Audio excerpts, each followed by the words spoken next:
Alright. Bam, here we are.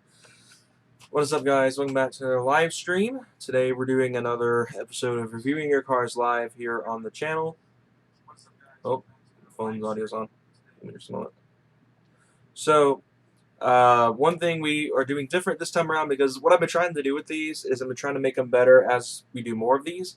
We're learning and all that stuff as we go with these. I say we because Hayden will be joining me tonight. Michael was originally going to, but something came up, so he wasn't able to do that tonight. So Hayden will be joining me momentarily. But if you guys are wanting to submit something, be sure to check the description first, as well as my Instagram story if you missed that. But that's why I put in the title. Please check description. That way, you guys have like a list of like things we'd like out of your submissions. Of course, they're suggestions, so they can be ignored, and we can try to do as we have in the past with the other live streams we've done. But we do, have these suggestions for things we'd like to have included on your submissions. If you guys do submit to my Instagram, uh, I would say you could submit it to Hayden's as well, but Hayden doesn't have a way of, putting something on screen here with me. So that's why I say submit to mine, because my Instagram I'll be able to put up on screen here on my computer, and you guys will be able to actually, see everyone's cars, which was something we did last stream. We set that up for last stream, and we're gonna do more adjustments as we go on with these. So hope everyone's having a great day so far. It's been quite a roller coaster today for me. My mom had surgery this morning for a couple of stomach aneurysms she'd been dealing with, so that was a little bit stressful. I'm not gonna lie for me. Even though I wasn't even there in the hospital today to keep an eye on everything, because they won't allow visitors right now, obviously due to the whole coronavirus stuff. I'm going to turn this volume just a touch. There we go. So, maybe a little bit too loud. There we go.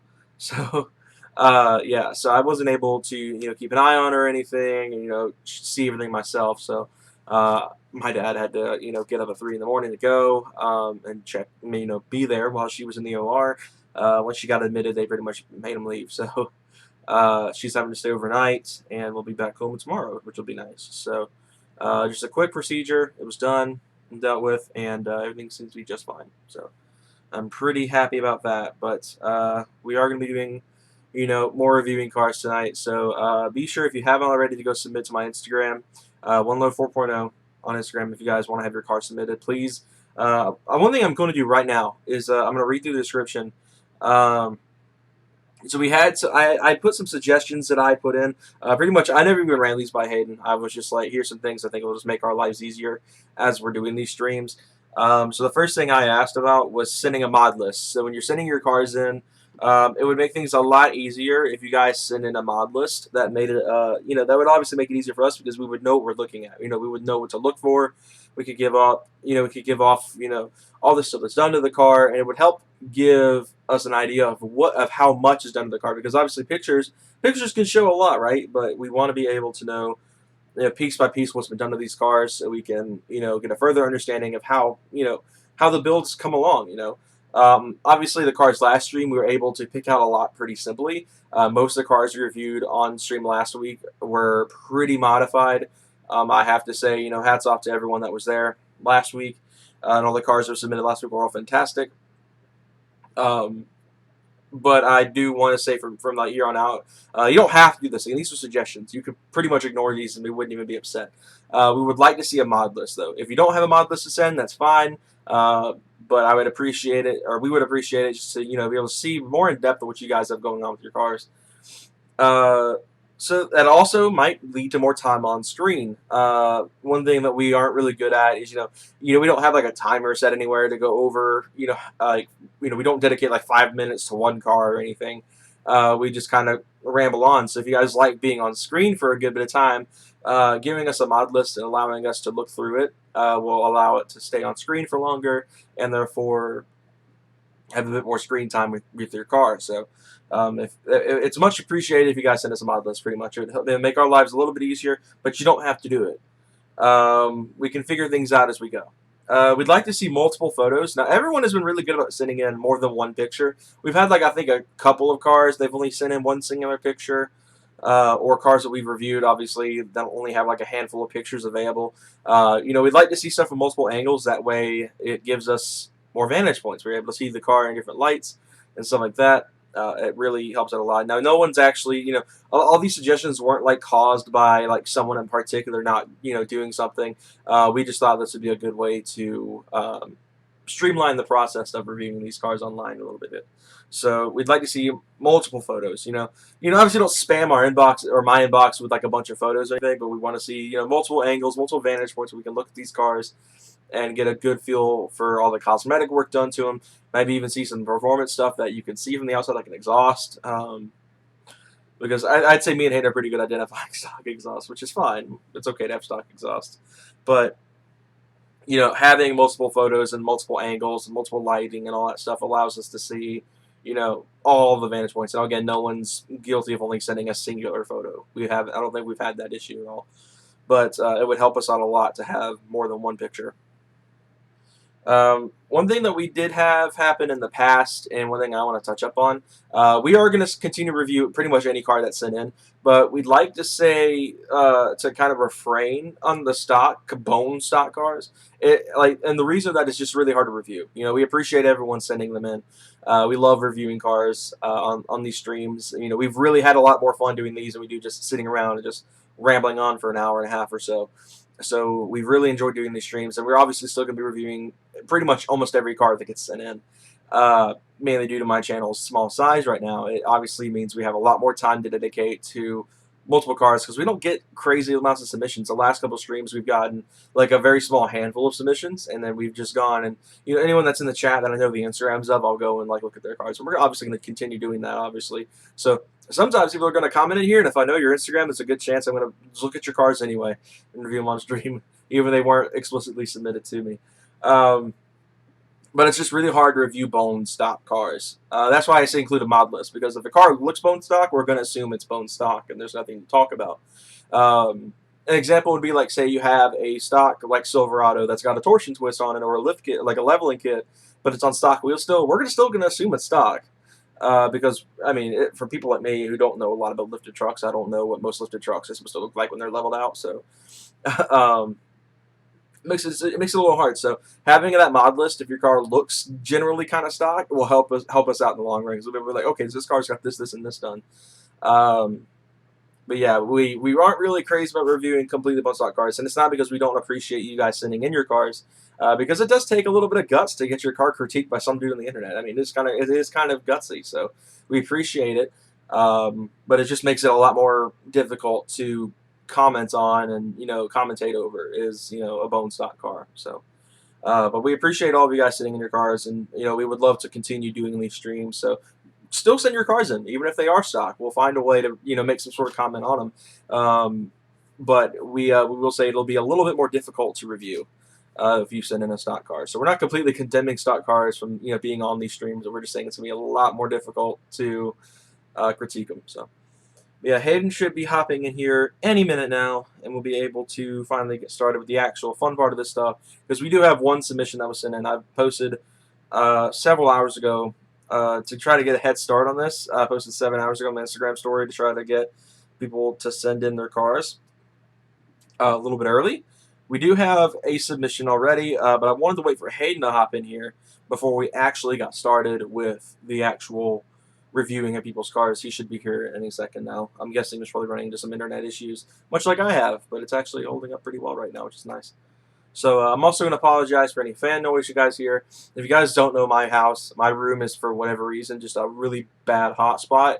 It just gets obscenely hot in here, so I have to have a fan on almost 24/7 to keep this room remotely cool. And a lot of times when I'm in here in my little closet office, which is why there's clothes hung up. Oh, speaking of Hayden, you just got me to jump on stream again. Let me turn his audio. Oh my gosh. I'm glad I hadn't turned your audio on yet. Okay, now they can hear you. Are you live already? Yep. Oh, bollocks. I had to. I just went through the preliminaries. I was just like, hey, I read the description pretty much that I put on. Oh, yeah, here's a notification on my phone. But I was reading through the description and everything. Talking about how I was talking about how I never sent you any stock cars. I did well. I pretty much said that it's just more difficult, but we would still, look at them if it was all, I hate saying if it's all we had, but, obviously we don't get a lot of submissions since the channel's so small. But, I mean, I said it would be like, I would say if it You looks tell them stock, there's not much you can really talk about it though. yeah, that's what I said. I was like, we appreciate everyone sending in cars, but it's really hard to review a car that has no mods. Uh, but we still appreciate them sending it in. And, like I said earlier in the description, and something I did make very clear in my Instagram story, and I apologize for that, is we will still probably review cars, like stock cars, but it's just, we'll have a little bit more difficult time, being like, dang, this has got some good work done to it. We'll just be like, it's a stock car. It's all I right. bet it's got an oil change. It just makes it a little bit more difficult. But we do have a submission already, which I'm going to pull up on screen. I didn't even open Instagram before this. Oops. Look at me being prepared. Let me go ahead and find You'll Instagram. send it to me. I'm just pull up. Let's do the Instagram messages. So Chandler just messaged me his car. It's an actual submission. The last couple of times we've actually reviewed his car, it's been through just us browsing Instagram page. So I'm gonna go ahead and pull it up here. I don't remember which one. There it is. So here is Joshua with a 5. His truck. It's an 01. So I don't know if you're able to see it just yet. You should see it any second now, Aiden, if you're watching the stream. So I'm not sure how I could send this kind of stuff over. So it's an 01. It's actually really, really good shape for an 01. Like most of the trucks, yeah, I'm a big fan of the all black already, and it's a 4x4 as the little sticker shows. I used to actually want to do something like that back in the day. I was gonna put an FX2 sticker on mine, which was like the equivalent of like the Chevy Z66. Which I mean, I was going to, and I was like, no. I mean, I'm not an off-road guy, and it would look kind of silly to see it on a street truck, so I never did. But I do like it on a lot of the all-wheel drive trucks or four-wheel drive trucks. With the reverse light cut out. Yeah, that's nice. They actually sell those spider cells, I believe. It's a really nice looking taillight that I almost got instead of mine, CG styles. But kind of sometimes wish I did get those instead of the CGs. But truck's on what looks like some off-road tires. It's obviously ruined. Yeah, the paint's in really good shape for how old it is. I don't know the mileage, but it is 4-wheel drive, which is already a pretty nice touch. Especially with the off-road look, it makes sense. But he does have a mod list with this. We're also going to look at the other picture here, and as you can see, it's really done up for off-roading. And the thing is set up. I mean, this would probably be a really good overlanding truck. Just by looking at it, this truck would probably do really, really good on a trail. It kind of reminds me of like Hayden's Ranger, just with a little bit more off-road inspiring stuff to it. Yeah, especially with the tires. Yeah, like it feels like almost like mine. Yeah, Hayden's Ranger has some ion alloys on it that look very similar, but this is like Hayden's Ranger, but taken up like several steps towards off-roading. So it's an 01, like I said. It's got a T-bar torsion crank with rear leaf shackles. It's got 16x8 Vision Manx wheels on 265 75 16s Dick CPEC tires. It's got eBay tinted taillights, eBay Euro headlights, full LED conversion. The auxiliary headlights and light bars aren't on the truck anymore, so they were at some point. Obviously that's where these pictures came from, but these lights, like the light bar and the lights on the roof, are gone now. Okay, I'm down with that. I still think it looks pretty good for a little off-roady build. Yeah, I've never been a big fan of the lights. Yeah, like the rest of it's like I'm still amazed by the paint. Yeah, it's in really, really good shape. I have yet to see. Photos. Might be not in real life, but photos look good. Yeah, but I mean, it looks fantastic. And this dude's been a long time subscriber. He's got the black bumper. I think that's just like the cladding in good shape. No, that's what I'm saying. Like, that's what it looked like. If you did it, you should do that. Yeah. So it looks really, really good. So he did a really good job taking care of this thing, I have to say. I mean, I'm really impressed how good shape this thing is in. I've seen like a handful, because I follow this guy, so I've seen a handful of pictures of the truck, but this thing just looks great. I'm not usually into off-road builds, but I have to say this is probably one of my favorite off-road sport trucks I've seen so far. So yeah, if you guys want to go follow his page, you guys can do that. I think it's a private account. I can't remember off the top of my head, but you guys can go follow him there and go see more of his truck. Yeah, so that's the first one. we've got. I'm gonna go back to my DMs here. So Chandler sent in an actual submission because we haven't done it. All of his pictures, all the times we featured his car have not been actual submissions. So he's got his mod list, which we'll go over first since he sent that in first. It's an '05 NB Miata, 134,000 miles on it. It's got a 1.8 motor in it, as the NBs had. As a Torsen LSD, it's got Roadster Sport 4 exhaust. I don't know. I've never heard of that brand actually. Advancy Storm S1 wheels, Yokohama S Drive tires. That's got Bilstein shocks and springs, upgraded sway bars, but he doesn't have the brand on them. He modified the stock seats to make it more bucket like. He did a carbon fiber spoiler for some downforce, and he did a bumper cut for reduced drag. So I actually didn't remember him doing the little spoiler. Yeah, so it's an NV. It's in really good shape. I've always said Chandler's Miata is in fantastic condition. I remember, I've known Chandler for a few years now, so I remember him talking about getting a Miata and how he really wanted an NV, and then he finally pulled the trigger on it. So there's the bumper cut. So, okay, that's the first time I've actually seen the bumper cut. And it looks like it came out really well.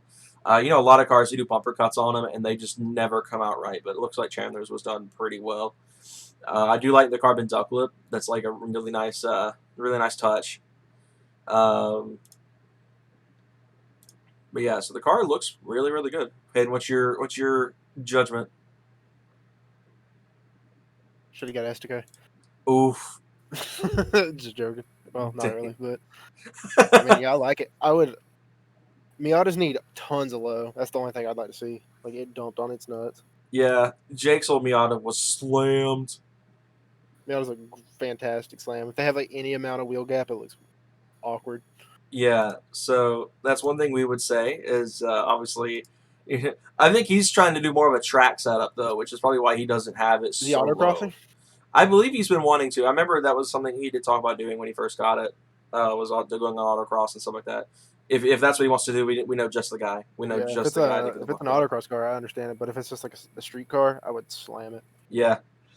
Um, so yeah, that is Chandler's Miata. Oh, I never even showed you where to follow him. Look at me go.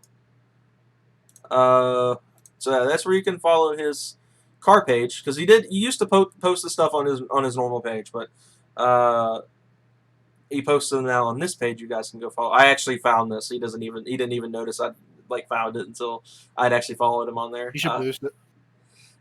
Yeah, he said he just needs a roll bar. He plans on doing naturally aspirated events. Dang. But Boost it. It'd if be a blast. I'm telling you. we know just the guy to get you hooked up with if you're wanting to autocross the car, and get your foot in the door with that. We know just the guy. He can get you set up down in the Noonan racing stuff and the autocross stuff. He's really good, actually. He also has a Miata. Does Dalton still have his Miata? Yeah, he does. The NA. Yeah. He's one of like 5 people that have blown up an NB. Apparently, they're really hard to blow up. Oh, don't waste your money on ITBs. They don't even like net you any gains. At least on my car. Yeah. So okay. So Chandler wants to know. So I'll put Dalton's Instagram on screen for a quick second. I have to find him first. Let me do some hunting real quick.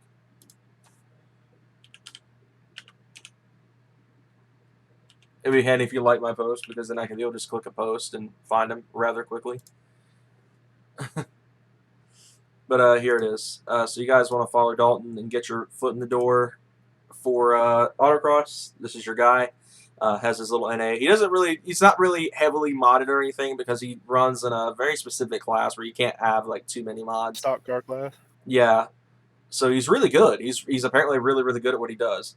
So if you guys want to go follow him too, he didn't submit or anything, but this is the guy you want to talk to if you want to get your foot in the door with autocross. He's a really, really good, really, really cool guy, and he can get you set up perfectly. And I mean, he's got quite a fleet of vehicles. So you guys can do that and get hooked up with autocross. That's the route you wanted to go. But so yeah, that's it. ITBs do sound so fucking good.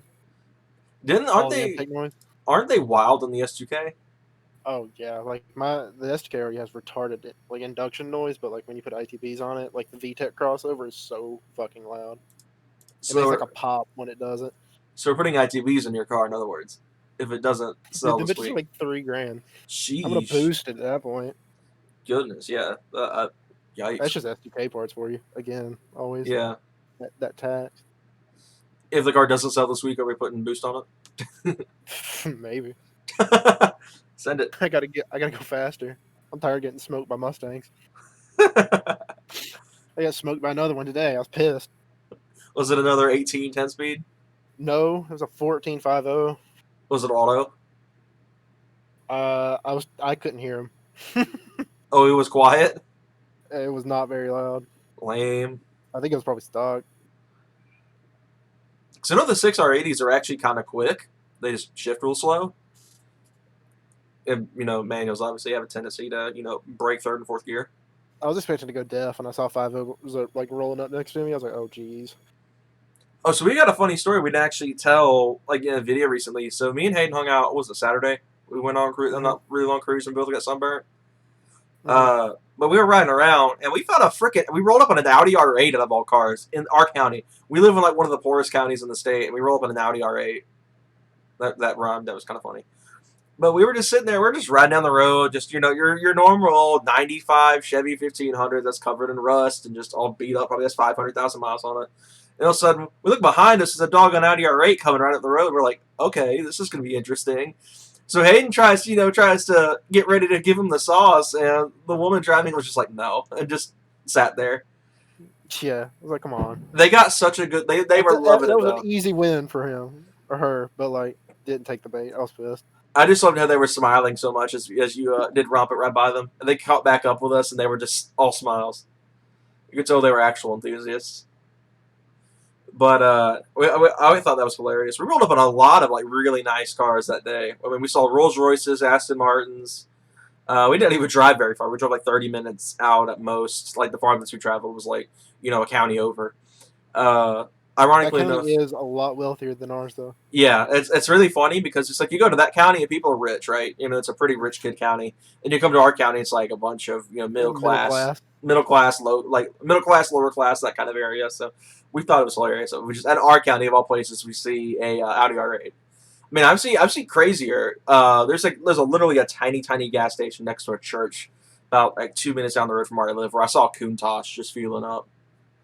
And I was like, okay, this is weird. And I've seen a couple of Urises by your house, Aiden. Yeah, I've seen it. So I'm like, what in the world? And those are not cheap. I always thought they were relatively cheap for Lamborghinis. Those are still They're 200 200 grand grand. cars. Yeah. And I was like, oh, for a glorified Audi Q7? Damn. Got him. Like it's like the Ghibli, the new Maserati Ghibli. It like bothers me a little bit because it's like they upcharge so much for a badge when the car underneath is the exact same as the car that's cheaper than it. Like because the Ghiblis are the same chassis as the Dart and the 200. Hmm. And that drove me nuts the longest time. I was like, why would they charge like 60 grand for a Dodge Dart with the body kit? And obviously, I will admit it's a lot better sounding than a Dart or a 200, but it's still at the end of the day related to the Dart and the 200, which Hmm. neither of which were really great cars in the grand scheme of things. There's a reason those things are so cheap now. Um, and it's the same thing with the Urus. I mean, obviously the Audi Q7 is a really, really good car. I mean, it makes sense that it's one of the best SUVs on the market right now. But it's like the Urus is just a slightly sportier Audi Q7. So it's like I think I would have much I've rather. never understood the performance SUV thing in the first Yeah, place. Honestly, I think it's kind of stupid. like even the new Explorer ST is just kind of confusing. It's like I get it. I get the idea. Is that for like all these companies are selling these high performance SUVs because it's like they want to have a compromise. Like a lot of people want to have a compromise with the wife. They want the fast car, but the wife wants them to have a big practical vehicle so they can haul the family around. So it's not a bad idea, but at the same time, in terms of trying to go drag racing or autocross especially, it makes no sense to have a performance SUV. I think it's only fun like taking the kids to school and going on road trips, and the Yeah, like I'm occasional never gonna buy a performance SUV. It's like yeah sports cars all the way. like I'm not the type of guy that'd go out and buy a new Explorer ST or a Trackhawk or even just a Grand Cherokee SRT. Some people love them. Like Michael adores the Grand Cherokee SRT and the Trackhawk and the Durango SRT. and the supposed Durango Hellcat that's coming. I just heard about recently. Um, which that'll be nuts. I was always wondering why they did that. Why they never did a Durango Hellcat when there was already the Trackhawk, and I was like, it's literally the same exact engine, the same exact chassis, and it's like, it was known for being in the Challenger first, so why is it not in a Dodge product first? So I was like, kind of confused on why that never happened.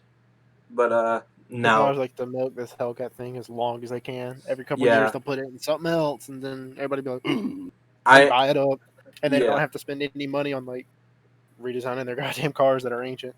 yeah, sheesh. Um, but yeah, like cars like that, the Urus, the Trackhawk, the SRT stuff. It's like the Explorer ST. I mean, they're just not cars I would buy because it's like they'd be great for families. Like I think for people who had like 4 or 5 kids and were looking to settle down and but still wanted something that was kind of fun and kind of fast. Then they make sense. But it's like for people that are wanting to take racing seriously or are fans of really crazy highway drive, or not highway drives, but like canyon runs or something like that, toge runs, whatever. Carving the Dragon. Those cars don't really make too much sense. I think out of all of them, I think the one I'm most likely to buy probably be the Edge ST because it's the closest thing to a hatchback we got right now out of the ST lineup. Since Ford, annoyingly killed everything off. Because I loved the Fiesta and the Focus ST. I thought they were great cars, and I thought the Focus RS was amazing. I know Hayden says this is one of the only Fords he'd buy. What, the RS? Yeah, Yeah, every minute you wanted a new Ranger, yeah. Those are. I don't ever want another truck. but they are nice for trucks. All right. There was for a long time Hayden said that if he replaced his and got another truck, it'd be the new Ranger, which I don't If blame I had to him. get a new truck, it would be a Ranger. Yeah, like the Colorado. I don't. Is the Colorado even still in production? I haven't heard anything about that thing in years. I think it is. I They thought just they. made the ZR2 like what, a year or two Yeah, ago. yeah. That's like the most I've heard about it since then. I'm starting to worry that Colorado got killed off again. Like I know the reason why the last one was because the market sucked and it was kind of a death trap. It's like, My aunt just bought a new one. yeah, I remember. Did she trade the Camaro in for it? No, Or is that a different relative? I'm not even related to her. Oh, isn't that one of your mom's friends? Well, yeah, it's my mom's friend. Oh, okay. She had an old Colorado and it got crushed by a tree. Things are just tin cans, dude. Yeah, I mean there was no car that would have survived. You didn't fall. That tree that fell on it was humongous. Oh man, so it would have been like Your a. truck would have been absolutely smushed. Oh man, I'd be upset. Yeah, it would crumple anything. But yeah, she got a brand new one. It's like Like I don't he hate how doesn't the. even need a truck, but Like I don't mind how the new Colorado looks. I think the Ranger looks better. I think the Ranger looks better, but the new Colorado's an alright truck. They at least fixed a lot of the issues the old one had. Um, Interiors are tailgating. about the same. Yeah, the interiors look about the same quality. It's just like I guess it just depends. Like because I know Ford doesn't for whatever reason sell the Ranger or the diesel yet. So at least here in the U.S. they sell it with the diesel standard. Everywhere else you can't even get a gas engine outside the U.S. I think we're the only country that gets a gas version of the new Ranger. So uh, I just feel like it'd be interesting if they brought the diesel over because the Colorado's got that little tiny Duramax engine in it, so it's like it makes That got sense. discontinued. It did. Yeah, What up with that? Did you? I guess just no one bought it. it it doesn't sell. I remember I seeing mean, tons of videos of them trucks around for a around minute. here are status symbols. Like it's like they get the biggest fucking most optioned out one they can, Yeah, not a lot of people and buy like you're rolling. Colorados. Yeah, and like people that get the work trucks and the fleet trucks, they get the cheapest base model gassers. Yeah, It doesn't really fall into at least in the South, and that's I feel majority who buys trucks. yeah. Like obviously, you'll still see trucks up north. They're just not as Yeah, built as they are down here. I mean, it's like I just think it's no competition because like every fucking car you see on the road is going to be a truck or a giant SUV. Yeah, down here. Yeah, like because I've been to Chicago, I didn't see many. Yeah, I've been up north. It's like it's not as like, dude, it's like a Camry anywhere yeah. else. You go to freaking West Virginia, you'll see plenty of them. But it's funny because it's not never a Nissan, uh, Titan or like a Toyota Tundra most of the time. Yeah, most of them it's a It's Ford, Chevy, or always the big Dodge. three. Uh, I remember when I was younger, I was of the mindset that the Japanese companies making trucks was weird. I used to think it But was thought you were well, everybody in my family thought you were a wussy if you bought a foreign truck. Yeah, something like a Tundra or a Titan, Frontier, or something like that. And it's funny because like the Tacoma probably lasts longer than all of them. Yeah, the Tacoma's bulletproof. I don't know about the Titan and Frontier. The Frontier needs a refresh. That truck is just ancient. The Frontier's nasty. We always joke around how bad Dodge is on updating their cars, but Nissan is by far the worst. Oh yeah, The they're the killing it in 370s that department. the 370Z hasn't been updated since '07. We ran on this almost every stream, but it's just, we just can't stand it. We're gonna keep doing it until they update the damn thing or kill it off. Yeah, I mean, we all know the Have you looked at the Ford sales of a 370Z, like new ones? aren't they? Are they not selling too hot right Pitiful. now? Yeah, because It's pitiful. they're charging 30, 40 grand for the same car that was on sale in '08 that you get used for like 15 now. 15 all day long with low miles. Yeah, that makes sense. You buy it for like Like, you know. doesn't new Nismos approach up to the 40s? I think so. I think they're really really expensive brand new. Like that's crazy. The interiors of the car is not a $40,000 car. When No, like the stuff that's just like that's at 40 grand, it's crazy. at 40 grand. That's a loaded Camaro. Yeah, that's a loaded Camaro SS. That's that's Scat Pack territory. Mhm. That's Mustang G. That's really loaded Mustang GT territory. Yeah, um, and that's car like the 370Z can't hold the candle to those. no, and It's so far behind. I think at 40 you could get a very lightly used M4 for that too. I mean, you could get like lots of cars that I would say are better than the 370. Like that brand new pricing. So I mean, at 40 you're looking Dude, C7 prices. aren't Golf R's in that range? Used ones? Yeah, I believe Like new ones are near that. yeah, like you could probably get a like really like certified pre-owned like couple thousand mile like Golf R like And to be honest, it may sound bad because I always crap on the VQ and just Nissan as a whole. But I'm actually saying this from a value standpoint. It makes no sense to buy a brand new 370Z. they drop like a rock.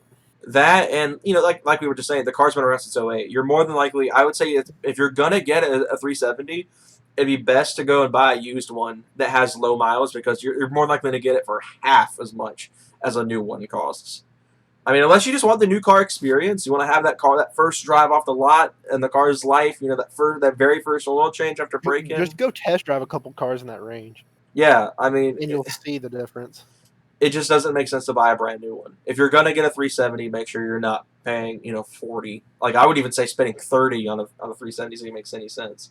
Yeah, I mean Like I would 25 buy is like any of reaching. the big three before I bought the 370Z brand like for 40. Yeah, like it's not. We're not saying it's a bad car. The 370 is It's it's not a $40,000 car. yeah, that's really it. It's just we know it's good. We just don't think it's $40,000 good. Like I think the new Supra is a bit of a ripoff at 50. Yeah, it kind of is. Like that At car. least the interiors get on par, I mean, the interior is great. I mean, that's a good sell for the Supra, but it's like, and they make great power. yeah, especially once If they're you want to go modded. down that road, which Yeah, everybody would buy the yeah. Supra. I was so shocked at how fast Adam LZ's hit like 9 second quarter miles. Like that thing just was like he bought it within a week. It was done. The car hasn't even been out that long, so it's really cool to see the Supras actually catching on. I know obviously the sales aren't as good as the Mark IV. That's because it's expensive. It's a little bit overpriced for what it is. I mean, there's one for sale at a local dealership. It's like a couple thousand miles on, and they're still asking full price for a new one, Hmm. which I think is nuts. Personally, they're asking 52 grand for a car that's got a couple thousand miles on it, Yeah, and a car that starts at 52. hmm uh, no one's to be buying that car, even though it is really nice. I do love the new Supra. Ironically enough, it's the one we filmed not so long ago. It was the exact car that we saw. Yeah, But the red one. yeah, I love the new Supra, and I think you do too, Nate, don't you? You like the new Supra? Hmm. I It's mean, all it's right. I wish I had a manual, but other yeah. than that, I think that's what's holding it back for me is if they at least gave the option. I know, the auto is faster. I know the auto is a bit more daily drivable. It's gonna have better gas mileage, whatever. But I think having the option of a manual would still be really nice, and that's like what bothers me with the GT 500 too. I get the dual clutch is good. It's really good. It's really fast. But I would like to see a 3 pedal option available for the people that love it. I mean, a lot of people like Hayden, for example, love the engagement of a manual. I can't really say I do because I've barely there's a driven any reason manual. every car I've bought has had one. Yeah, the only car he has that hasn't had a manual in is the Ranger, and he didn't even buy it. I didn't buy It that. was passed out, and so, uh, and I mean, I think it's going to stay that way, right? Your next car's going to be stick, right? Probably. I mean, unless it's something like or like if you replace the Ranger with it too. Like unless I found like I don't know, a GTI that fits my needs perfectly, and it just happens to be. Yeah, But other than that, I'm gonna try to find the stick one. like I know you're not gonna buy a 6R80 Mustang or anything. No, there's some cars I'm not buying an automatic in. There's cars I will, but there's a lot of cars that I will not, and the Mustang is one of them. Okay, so what's that list of cars then that's you would buy if it were auto? Like if it fitted everything perfectly, but it just happened to be auto. I know the GTI is one. I'd buy a six-gen Camaro in automatic if I had to. What about the C7? Yeah, I'd buy the C7 in automatic. Stay with the 14s. The 14s were 6L80 cars. I bet you didn't Then know no. that. The 14s had a 6-speed auto in them instead of the 18, instead of the 8-speed. So it's like 15 and on is what you want to go with. Yeah. But what's up? What else is on those? So is that just it? The three. And the GTI, What about the 10R80 Mustang? that would never be in my price range that I'm looking at. Fair enough. Yeah, that's true. But I also really am not crazy with the 10 speed either. Yeah, it's mainly just the sound. Yeah, it sounds whack when it's going through gears. The Camaro sounds funky with it too. I saw a video of one Yeah. recently with it, and I was like, it's weird. But it's really it makes it really good on gas. But it's like I personally would not see me buying a 10-speed car. They are great drag racing cars and they are great for daily driving. But it's like I don't know. I just don't like how they sound. I'm one of those weirdos. I think sound actually matters a lot. Yeah, that's what I love about the even though like the 8L is not very fast at shifting, Yeah, it the sound sounds it makes when it shifts crazy. gears sounds awesome. Oh, hey, Better's in the chat, my What's up, dude. dude? But yeah, But yeah, I so think those are the only cars I would buy an automatic. I don't know what All mine the would cars be. I'm looking at Yeah, because I'm not looking at a whole lot. yeah. I know you said you would drive a Mustang if you had to. Yeah, if it was in my price range. Because I know you said mainly. Isn't mainly your two contenders right now? Your two main contenders, the fifth gen and the like S197 No, and the GTI, the GTI and the fifth gen. and the Mustang's just kind of there in the background, like, hey. Yeah, if I found a like a I don't know, gotta have it green 6 speed with the 5.0 with relatively low miles, I would probably hop on that. Yeah, I'd bring back the green Mustang. that'd be so funny if you were able to do that. That'd be awesome. Uh, and then you could just post, "Oh, look, it's back." It gained a whole liter displacement, a facelift while it was gone. Oh yeah, it's Transformation Tuesday. It'd be crazy. That'd be so funny to do. We have I don't we well we've shown like little snippets of your car, but I think we should just for fun, because I don't know how many people in Oh this dude, it's so whack. It's so bad. have seen Hayden's original Mustang that he had. Oh my god, He had this car before I met him, so I never got to see this car, even my though he first lived like car. 2 minutes I down the was road. like, I was 18 when I bought that car. So let's go back a little bit of ways. So here is Hayden's 2005 Mustang V6. Very sporty. Grinded first and second in reverse. And it had a misfire for days. That It sounded cammed. It misfired so badly. God. I mean, it looks good. At least there's that. And this picture looks fantastic. Yeah, it took some editing. That's the day I got the new wheels and tires put on. I got some like bigger tires, so it filled it out a little bit better. It needed low so bad. It's so Yeah. bad. A Bitter asks, "How's it going?" We're doing great. We're doing good. Well, I'm doing great. I don't, is Hayden doing good? I'm doing fantastic. Yes, sir. And GM is developing a new 6.2 liter supercharged V8 for trucks and SUVs. Ooh, I'm putting that in my car when people start wrecking them. That'll be a little bit cheaper than trying to find an LT4. Probably. Uh, I'm gonna be able to pick one up for like $6,000 one day. what LSA for that, dude? I know it's not. It That's doesn't crazy. sound as good as the LT. It still sounds great, but it's not LT sound.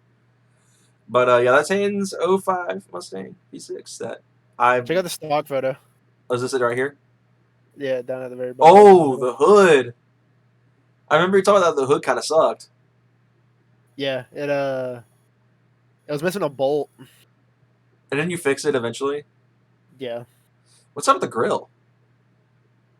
it was that thing was in a wreck. There was no doubt. And the color is not an actual Ford color. That was one thing that Hayden talked about a good bit. No, it Was was a Synergy Green off the fifth gen Camaro. Like I parked ooh, next to one, and I was like, it was the same exact color. okay. So question: would you buy a Synergy Green fifth gen if you found one? No, I'm not crazy about that color. Dang, oh, it's the Genesis. Genesis was my best car, the cleanest car, I should say. The Genesis was straight fire. R.I.P. Hmm. the Genesis. So Aviator City bought a 2.5 inch level for the truck. There you go. So you've now qualified to be submitted. I'm just joking, but yeah, we could review it next sometime. Let us know when you get that kid on there, and we'll throw it up on stream at some point. Oh, one thing I was wanting to ask about Hayden. Do you think we should move these to Saturdays instead of Tuesdays? Maybe. That way, we'd have a better chance of getting Michael in here, Oh yeah, that's right. He's in wherever wherever he the fuck is. he goes. Yeah, something's going on with the Mazda. That's why he isn't here tonight. He's a little Really? frustrated. He said, "I'm curious what happened." Huh. Said he got moved in and everything though, which was nice. So hopefully we can go check Good out. thing he's another car. Yeah, I mean he's just the Charger. So I hate that he's having issues though. That kind of sucks. Yeah, I love the Mazda. Hope he doesn't get too frustrated with it and gets rid of it. Yeah, like I'm pretty sure he knew going in they weren't going to be the easiest cars to maintain, but I know it's still probably pretty frustrating. Hmm. Um, Speed threes are just really really really finicky. So I mean he knew going in he's really smart with that kind of stuff. I have no doubt he'll solve the issue pretty easily. I definitely know that he's how it is to be frustrated with it. I definitely understand him on I've that. been there. Yeah, we've all been there, Cars are fucking annoying. but it's what we do. It's what we do. I swear, dude, that picture you took when we took your car down to Florida that year, when we were down at the square. Look, that's one of my favorite pictures you ever took. I don't know why. I like that picture. I want to Uh, take it back down there. Like if I ever get it like all the way where I want it to be, and take that same picture again. in the same spot. Yeah. Right now, I'm getting ready to put a new steering rack and pinion Piston. in it because it's causing it to kill power steering pumps. Ugh. Yeah, mine never got that bad. Mine never got that bad where it's killing pumps. I mean, I guess that's just that on top of keeping it from running dry. But I was definitely just like, ugh. I had to be on top of that thing. That's one thing my dad has commented on several times now. He's very glad that the truck doesn't leak on his driveway anymore. He'd love my truck then. Yeah, because yours just started leaking recently. Yeah, dude. What? I don't know what's up with Fords and their like power steering problems, but Jesus Christ. Your Mustang had issues too, didn't it? Yes. What is wrong with Ford and their God, get your power steering fixed. I guess that's when they switched to fucking electric. Yeah. Didn't Jake's Mustang leak too? Yeah. Golly, why are Fords His so bad dad's with van did leaking? too. That's so wild. Oh man, I'm glad. Yeah, I'm kind of glad they moved to electric. My dad probably be furious right now because this car probably be leaking at his Probably so. mileage. Um, well, I did a fluid analysis, and there's metal shavings in the fluid. That's not good. That'll definitely do it. That'll definitely kill some pumps. That is weird.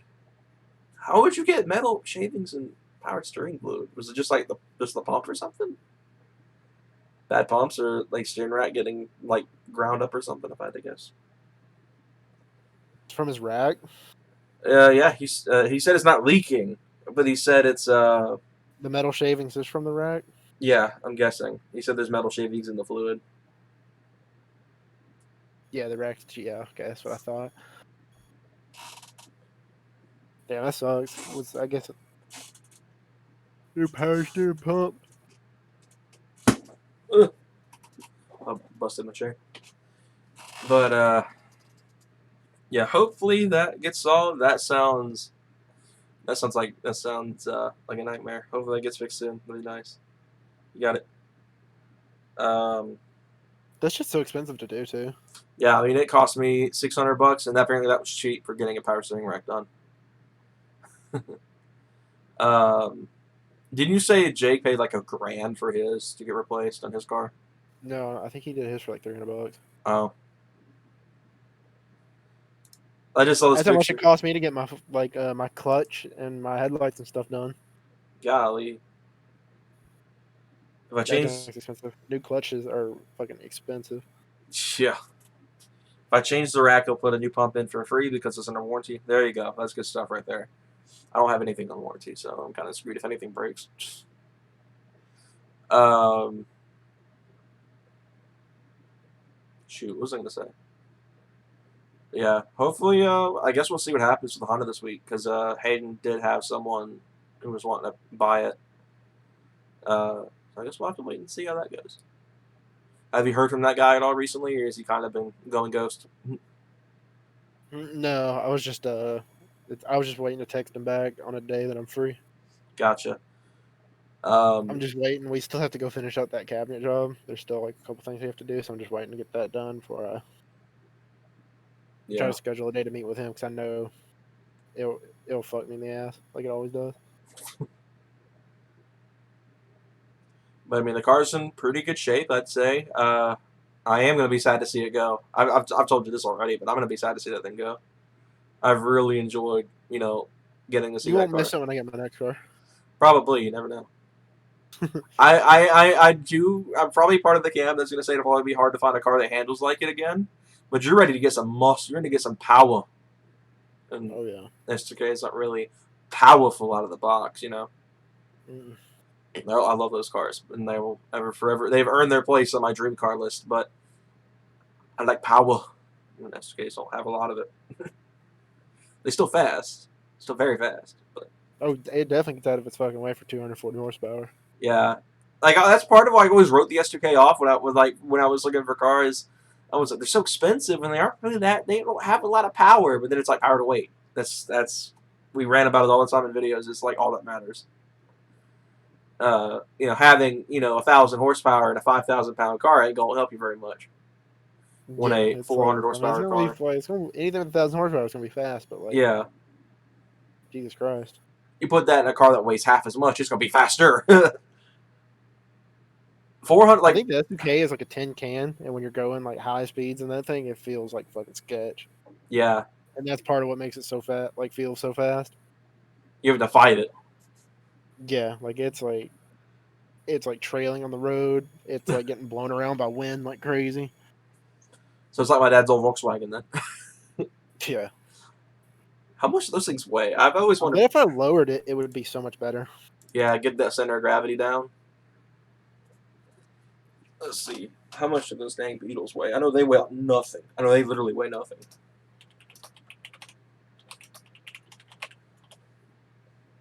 Oh my gosh, Hayden. Mm, A 1975 Beetle weighs under a ton. nice. It weighs 1,800 pounds. God damn. Oh no, that's kind of scary. No wonder my dad said these are a nightmare to drive on the interstate. They're Yes, you get sucked into a fucking truck, ripped up under it. oh man. Oh no, that's kind of nuts. That's kind of nuts. Not gonna lie. Oh man, I thought when I built one on Forza last night that was just it being a video game, but no, they actually don't weigh that much. A Chevette weighs 1,300. Really? That is light. God. My grandmother had a Chevette back in the day.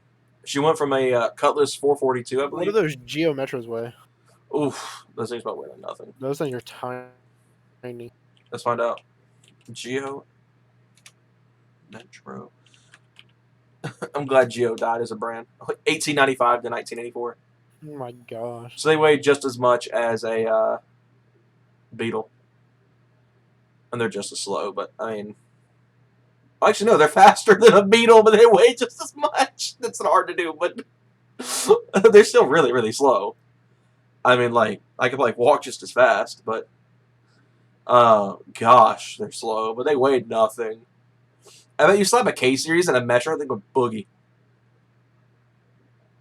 Because the Metro weighs 1,800 pounds, right? So you throw a K series into it, get that power to weight up. I mean, you'd still be lighter than a Civic, and then you gut the thing.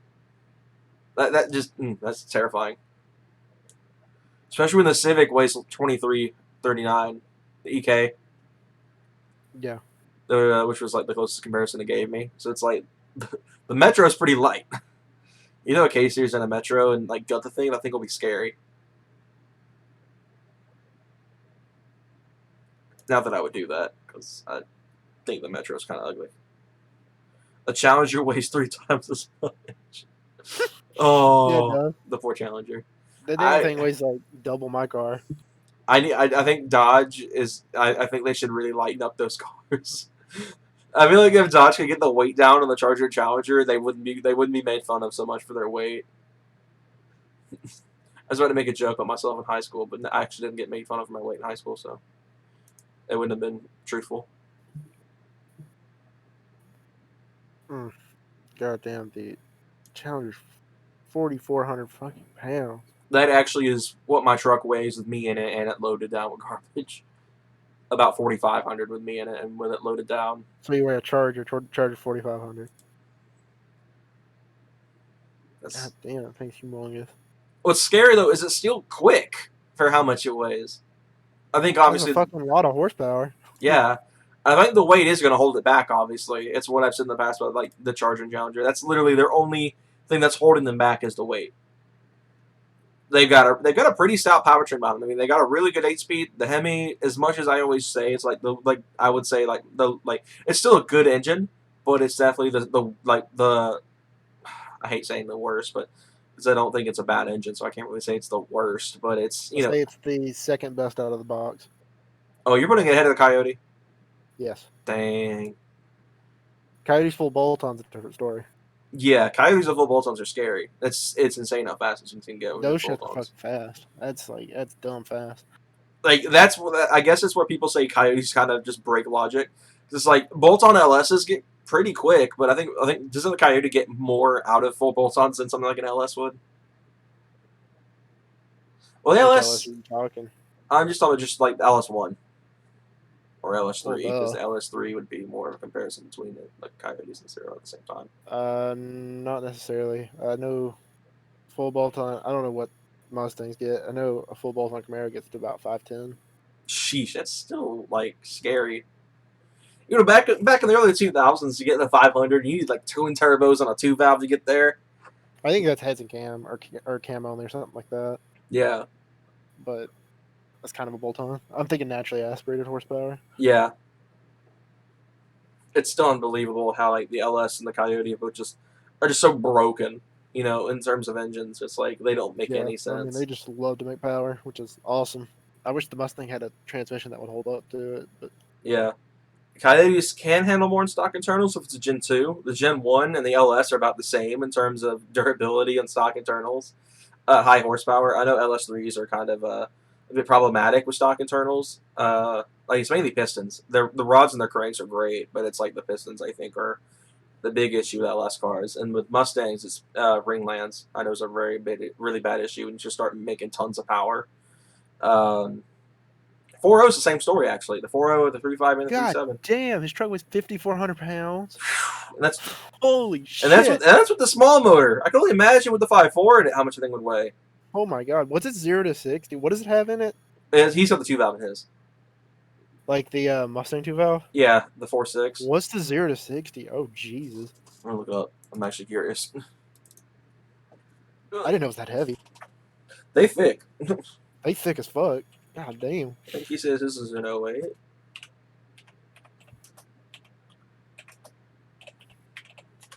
Still sounds. I Like bet it's. 11 seconds. Oh my god. Oh, Oh, the 4.6 Triton. jeez. Holy crap! Wow, the 4.6 My truck's like Triton. 40 seconds. How the 4.6 in the truck is actually designed. It only Hmm. makes 210 horsepower. Oh my god. So it's Windsor performance. Well, It's his making your horsepower. yeah. He said that's why they went to aluminum. Oh, nice. Thank God. That's right. I think his is an 04 actually, not an 08. So because the 08 had the 3 valve 4.6 in it. Let's go back to 04. The 3 valve He says it 5.4 makes was around 240. 240. Okay, so yeah, his is probably like a later model. His might be the 3 valve 4.6. No manuals available in 04. He says his is an '07. Okay. You must be getting chats faster than I am. So yeah, '07 it probably had the 3 valve in it, which obviously makes it better than the 2 valves. It's a 2 valve. Oh my god, Okay, this damn, is 2 dude. valve. I don't remember what the 2 valve tree. I guess he owns the truck, but Yeah, hell yeah. Boost yeah, it. yeah. Brent speaking hook Slap you the up. supercharger. They do a lot of stuff with like F-150s and stuff now. Well, I mean they've always done F-150 stuff, but trying to think what all Brent Speed just randomly branched out to. I don't think they've branched out. VMP has branched out a lot. They're doing Mopars and GM stuff now, which is kind of nuts. I This is a think 4-wheel drive truck, right? might be not If it's a quite. 4-wheel drive truck and he boosts that thing, he would fuck bitches off the line. Yeah. I saw something recently where someone swapped a Whipple 4 liter, I think it was, blower on it. I mean, it was a big Whipple blower. And that thing was scooted, like 2 valves scooted. I think it made like 800 horsepower. It was like the most I'd God, seen out of a 2 valve. That's what kind of redeemed the 2 valve for me a little bit, because I always thought the 2 valve sucks. There's no way I'd buy a 2 valve. But then I can see they can actually make a good bit of power when you actually invested the time into them. And then I was like, okay, it's better. I saw that the yeah, I'm LS1 sure was it took a lot of money. yeah, I mean it's a lot more expensive than doing like bolt-ons on a Coyote, getting not 800 horsepower, but a lot more power than it would have cost to do that with a 2 valve. I bet it costs more to get a 2 valve to 800 than it does to get a Coyote to full bolt-on status. So they went Yeah, to I'm 3 valve from thinking a for the 9 to price 10. to make Coyote power in a 2 valve, you could pretty much just bought a Coyote outright. Yeah, I think that's Derek Barron's argument when he got rid of his. It was like Yeah, I would be buying a Coyote if I was going to spend as much to make as much power as a Coyote in a 2 valve. But the 2 valve is really good for longevity. I've never heard any issues with this cars. Those engines having issues with like long-term longevity. They yeah, will I haven't run seen, forever. especially the manual transmission ones. Yeah, Everything breaks on them though, not like major failures, but just like little stuff. steering racks and fucking belts and pulleys and just random shit like that, like thermostats. Yeah, and it adds up over time. But Yeah, it does. I you mean, know, it's just like a bitch to work on them every week, but like they go. yeah, 4.6. The 2 valve is a really really good daily driver engine. I mean, it's why the Crown Vic lasted for so long and why they're pretty much well known for being pretty much unkillable. Is the 2 valve is just really really good for longevity. It's not good for power, but it does sound good and it's a really good longevity motor. It's really good for daily driving if you're gonna have a V8. Unless you put flow masters on it. Yeah, please don't put Flowmasters under 2 valves. Just straight pipe it at that point. Yeah, it sounds a lot better if you straight pipe it, but then put Flowmasters on the 2 valve. The 2 valve is one of it's like the Coyote. I don't like Flowmasters on the Coyote. I don't mind it on V6s because I mean I'm impartial to them. I had one in mind for the longest time, but it's like on V8s it just ruins them for me. Unless it's on a classic, for whatever reason, that's when it makes the most sense. When Flowmasters on a classic, I still don't like it that much, but it makes sense. I don't like the I don't know what Flowmaster does to give that like iconic sound, but that iconic sound I cannot stand it. Yeah, I'm not crazy about it either. Like mine sounded all right. I was surprised mine didn't have that, but I know for Yeah, sure if if it that was any resonated. louder, it would have not sounded good. Yeah, 2 valve 4.6 is Ford's best motor, and the 3 valve 5.4 is the worst. I know the 5.4 had tons of issues. The Voodoo's the best. I could kind of second that. I think the Voodoo's like the best like Voodoo's performance awesome. engine. Like when it comes to longevity V8s, 2 valve, yeah, you probably. yeah, Probably like the most reliable. when it comes to longevity, it's like 2 valve and then Windsor. Uh, but it's like all the 3 valves always had issues. Didn't you say the 4.6 3 valve had a lot of issues? Cam phaser problems. Yeah, because that's when they were first trying the technology. So that's why you can halfway ghost cam a 3 valve. I've only seen like Nate Ryder do it when he had his, which was ironic because he had actual cams in the car and then ghost cam the actual cams, which I thought was odd, but he did it. Weirdo. Dang, shots fired. But it's like when it comes to longevity, like out of all the Ford's V8s, the 2 valves kind of got it beat right now. That's like one of the most best. I like the long-terms. sound of like a cam 3 valve though. That sounds pretty sweet. Oh, It's still kind of slow. that'd be the reason I buy a 3 valve. Is just for the sound. I think the 3 valve is an excellent sounding car. I love the sound the Mustang 3 valve makes. That's why. It's like the only reason I buy a 3 valve is just to put a Course Extreme on the thing and just drive it. I know it would not be, I mean, they make power. You can put a supercharger and hit 700. It's not easy, but it's definitely doable. It doesn't cost as much as trying to make power out of a 2 valve. but it's still a lot more expensive than a Coyote build. But you can do it. I've seen it done. Brent Sweet heck did a whole video dedicated to a Roush 427R they got in that they put a 2.3 blowover on that sucker and went straight to 700. But it's I think the 3 valve just sounds so good. I think for me when it comes to sound, the Coyote's kind of like in third because it's like the 2 valve sounds really good when it's got the right setup on it. Well, I put the 2 valve underneath the Coyote, but I'd put the 464 valve above the Coyote and the 3 valve above it. Yeah, 3 valve sounds better on the 4 valve. I said that back. 4 valve is ahead of the 3 valve. 3 valve sounds good. I love how the 3 valve sounds. The 4 valve just has a beat. I don't know what it's to the 4 valve. I love it so much though. I really wish they would fit in sport tracks because it was something I would do. It would be something I'd do. I'd swap a 4 valve in mine if I could. Jordan, LS3's fitting there just fine, dog. They do. I know they do. If I could get behind the idea of putting a Chevy motor in a Ford, I probably would have bought an LS3 and it'd be sitting in my garage ready to go right now. Instead of buying this exhaust, I would have saved up and just bought an LS3 and swap parts. But yikes, I still for whatever reason can't in my head get behind the idea of putting a Chevy motor in a Ford, even though if I wanted, we can go ahead and slap a cam in it. We can do the heads. yeah, and it'd be 500 horsepower as it drops in. You're tempting me, and I don't like it. You go really fast, Jordan. I know. You would wax my ass in a race. Not if you get a Camaro, because it'll be lighter and have just as much horsepower. That's true. Or a Mustang for that cam matter. it too. Yeah, you definitely will beat me then. I have the It's gonna be an alpha chassis too, and it's gonna be nice and light. That's right. You're talking about 6th gens. I thought you were still talking about 5th gens for some reason. I don't think I'm gonna buy a 5th gen. I mean, even at your price point. Yeah, I'm gonna dish out the cash for a 6th gen. You'd rather wait a little while longer. Mm-hmm. Fair enough. Nothing wrong with that. Gotta get what you want, but dude. Especially once you get through trade school, that junk's gonna be like so attainable. Oh yeah, I mean it's almost there as is. I'm gonna bet, like, once you sell the S2K, you won't have to wait terribly long if you're doing that, right? Or would it still be about a year? You go back to work. Yeah, once you can get back to work.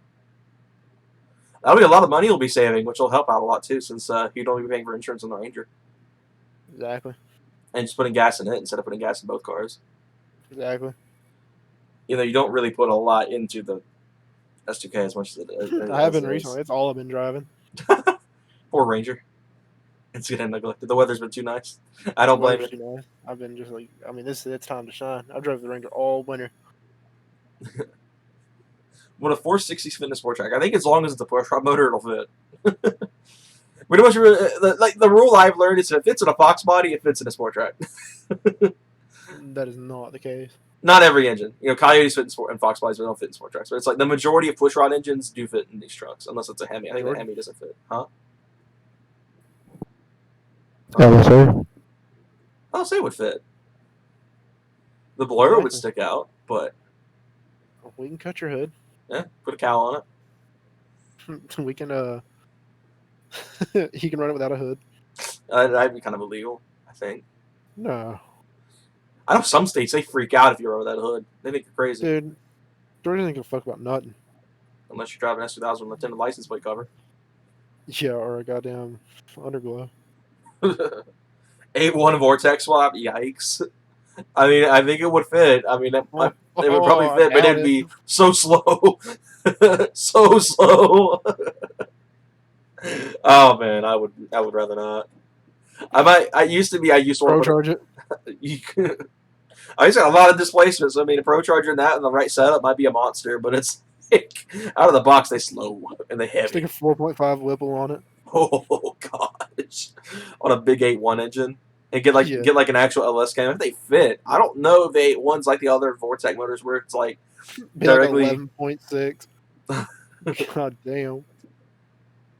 That junk would be wild. It's probably still like have a 0-60 of like 9 seconds.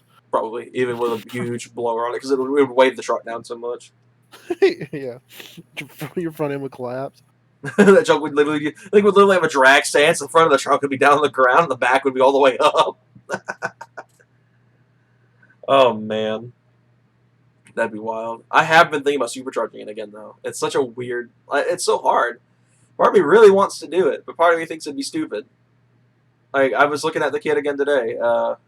$850 right now to get the intake manifold set up, and I would just have to find a M112 blower and all the like bypass valves and everything to work with it, and then get a belt. What supercharger is it? The Kerber blower. Mm. My box is just expensive, and without the blower, and plus I really just don't like the M90. I don't know what's about it I don't like. I think having the bigger blower would help with keeping it alive. I feel like maxing on an M90 would put so much strain on that thing, and like the last thing I want to do is supercharge the thing and then have it blow up like right after.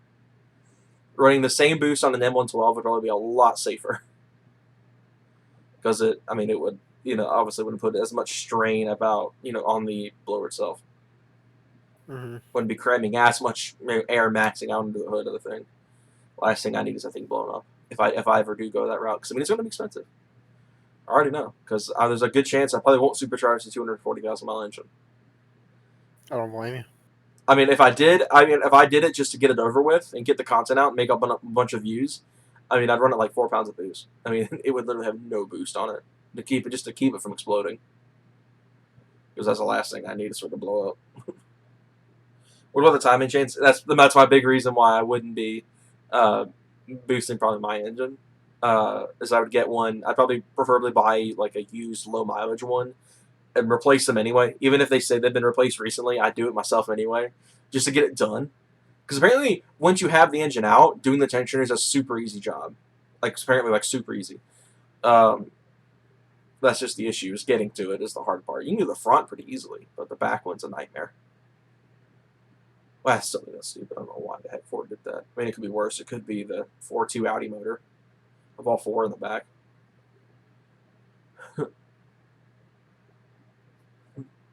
Should have sold me your old motor.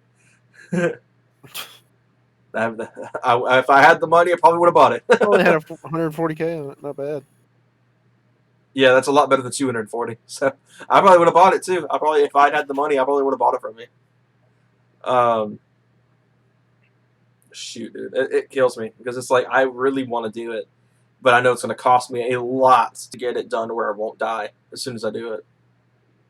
So I'd have to get the new motor. I'd have to get someone to swap in the motor. I'd have to do some transmission upgrades to make sure it could hold it. Even though I've read if you don't do too much, they'll be fine. But I don't want to chance it because all the stuff that I've read online that's been told to me has been bogus. So it's like, from my experience, it's like I don't trust the 5R at all. Even if they say, yeah, you just throw a transmission cooler on it, it'll be just fine. I'm like, I don't trust that. I really don't. It's gone through 3 of the damn things on stock power. Yeah, I can only imagine, a little bit It would severely cut the transmission's lifespan, I feel like. Yeah, like if I even bumped to 300, which is probably what I would do, I'd probably start off at like a set that could run like 300 reliably. And then eventually, once I get comfortable, bump it up to 4 and then stop, because I wouldn't be as much as I really would love to do a 500 horsepower swap on this thing. I don't see it happening.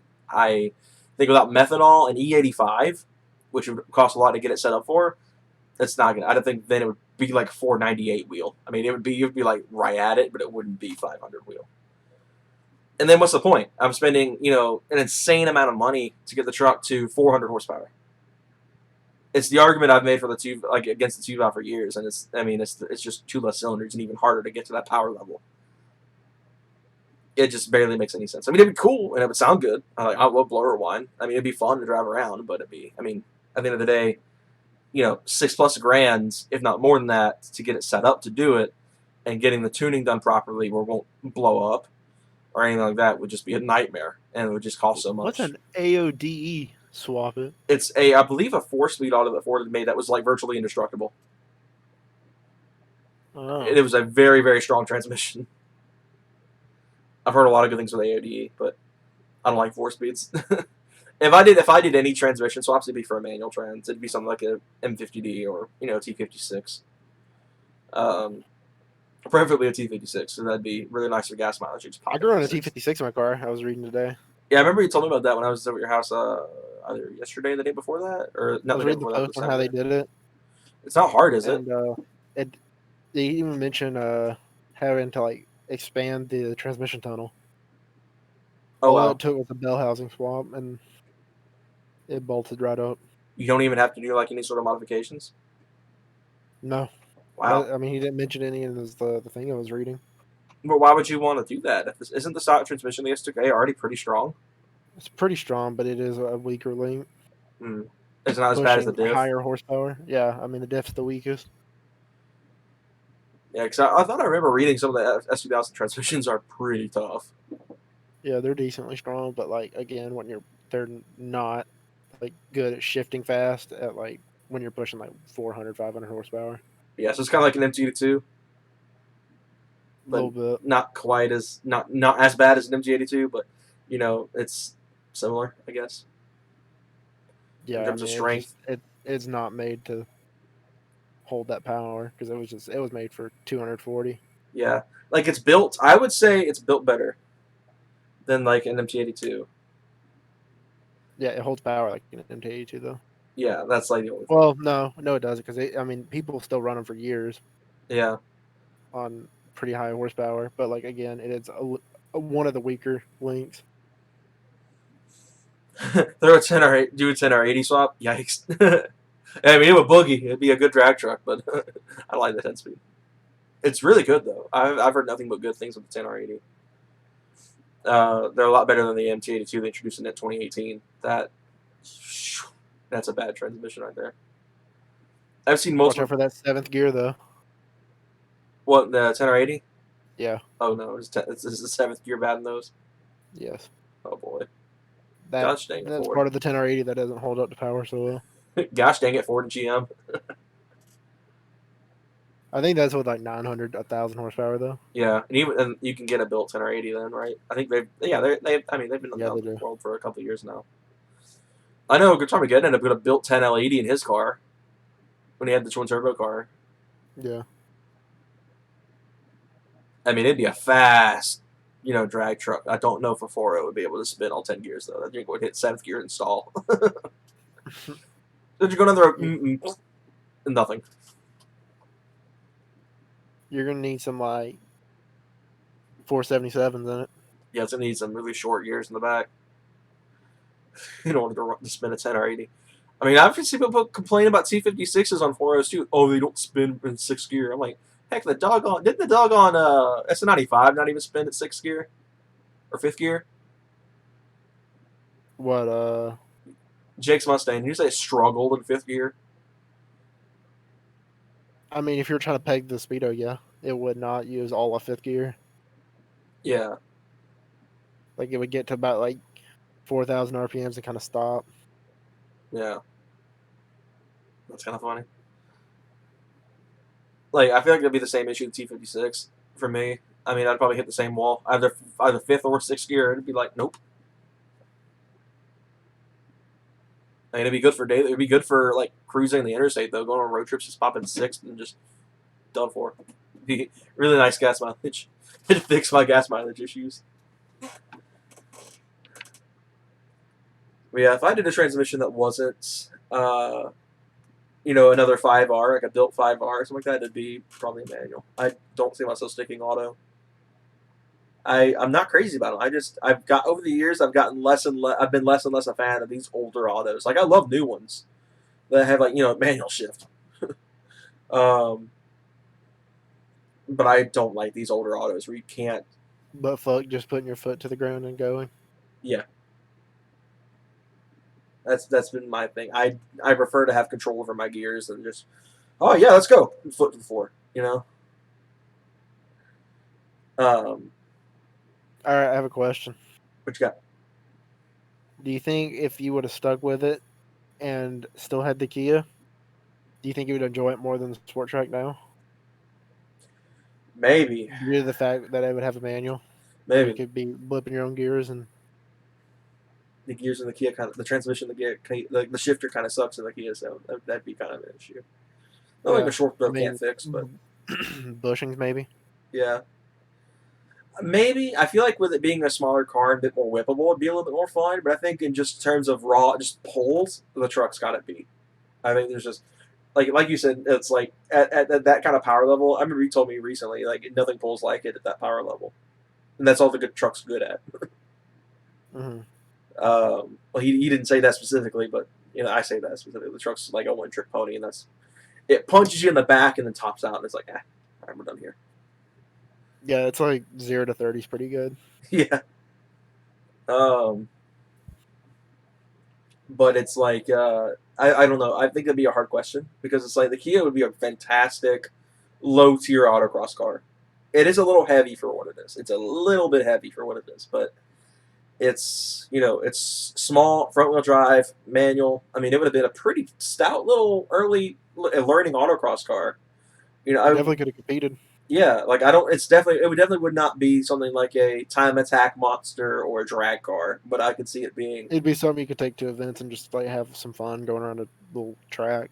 Yeah, and that's what I wanted to do with it. I'd always said if I was able to keep it, that's exactly what I would do. I would probably put racing seats in it, probably put um, coilovers on it, probably upgraded the clutch, and that would have been it. I mean, it would have been Tires. yeah. I mean, it would have been a suspension car. It would have been a really good autocross car.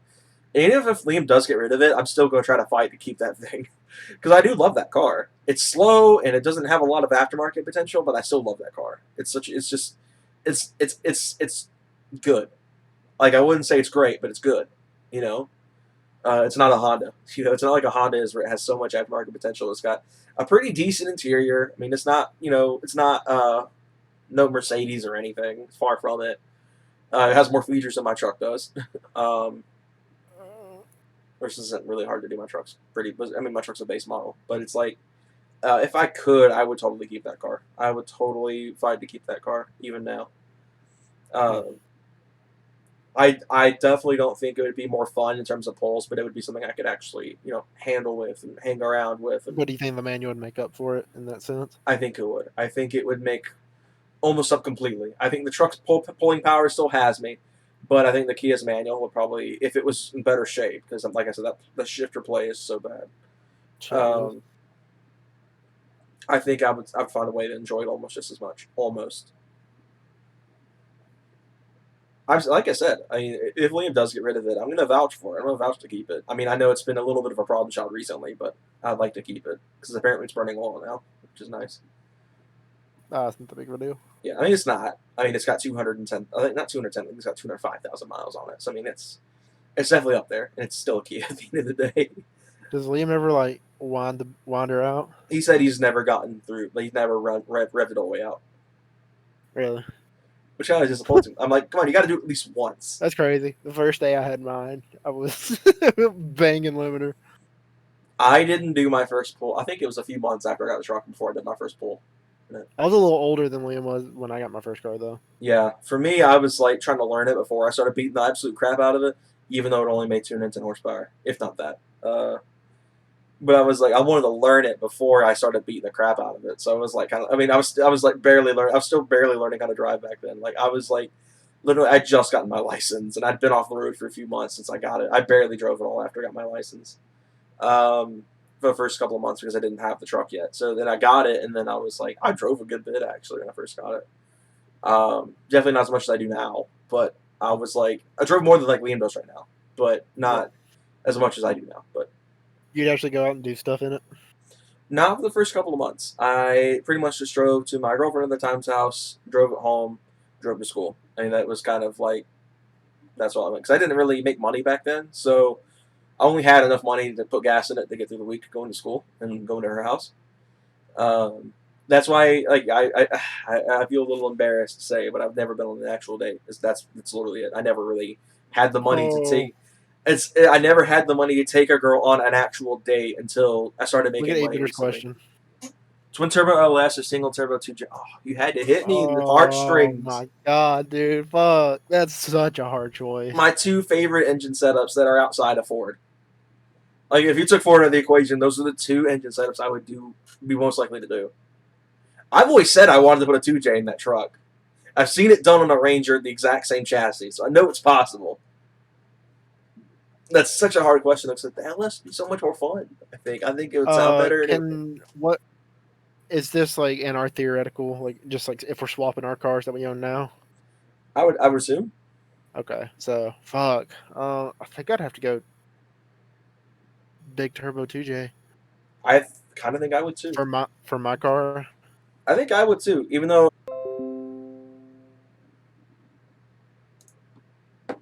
thank you. Oh gosh,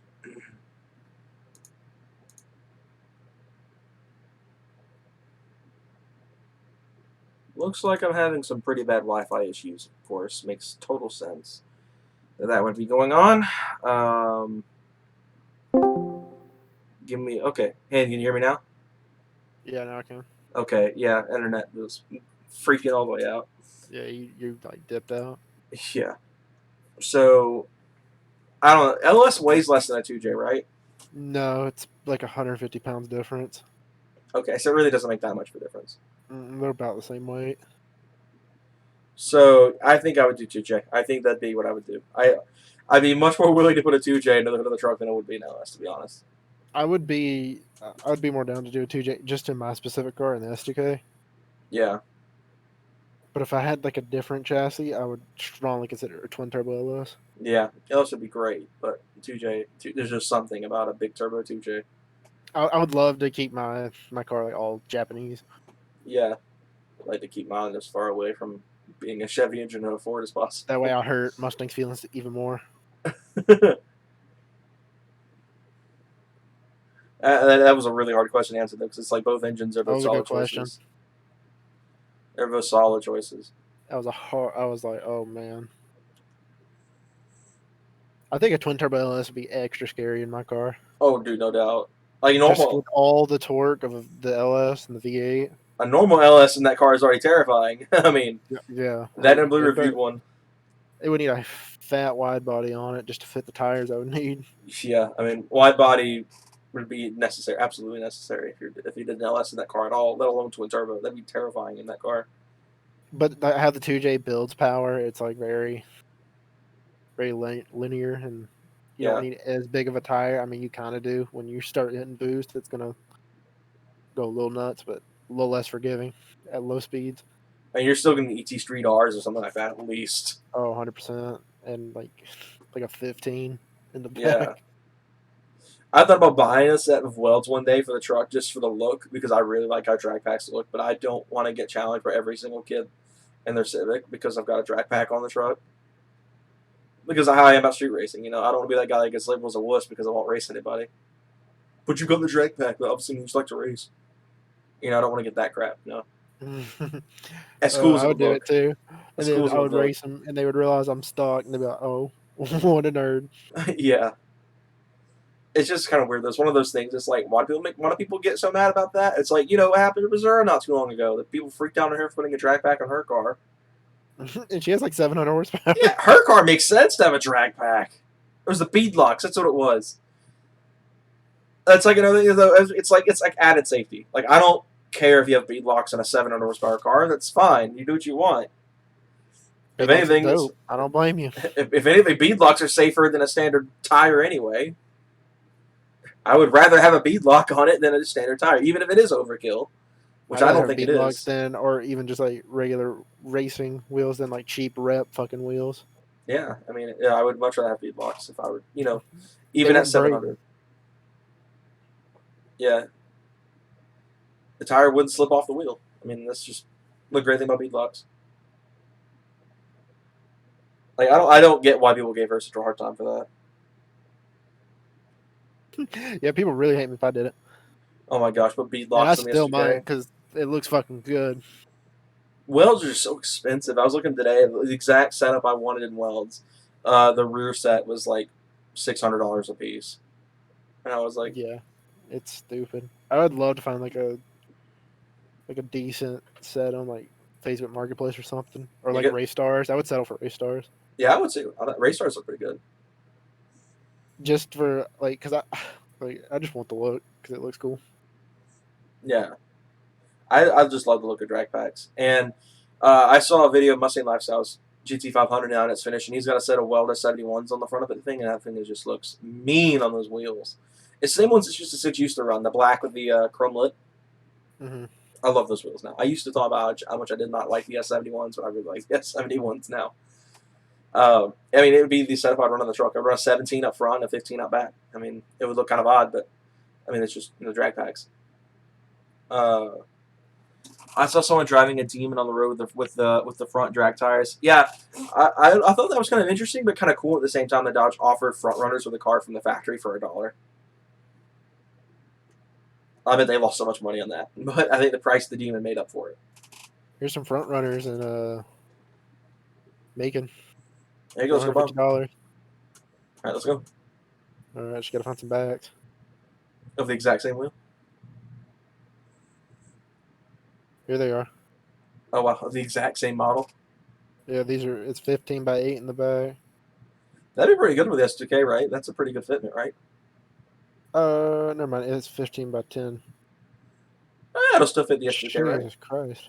That's what I'm looking for, actually. I'm looking for 15 Yeah, by Mickey 10s. Thompson's on it. So yeah, let's talk about the look. Would you need a wide body to fit that on the S2K? Yeah. 15 by 10. It's a fat tire. It's a thick boy. I think that's what I would need. 71s right here. I love the Weld S71s for some reason. They're so expensive, but they look pretty darn $1,300. good. Sheesh, are they new? That's how much it would cost for a brand new set directly from Weld.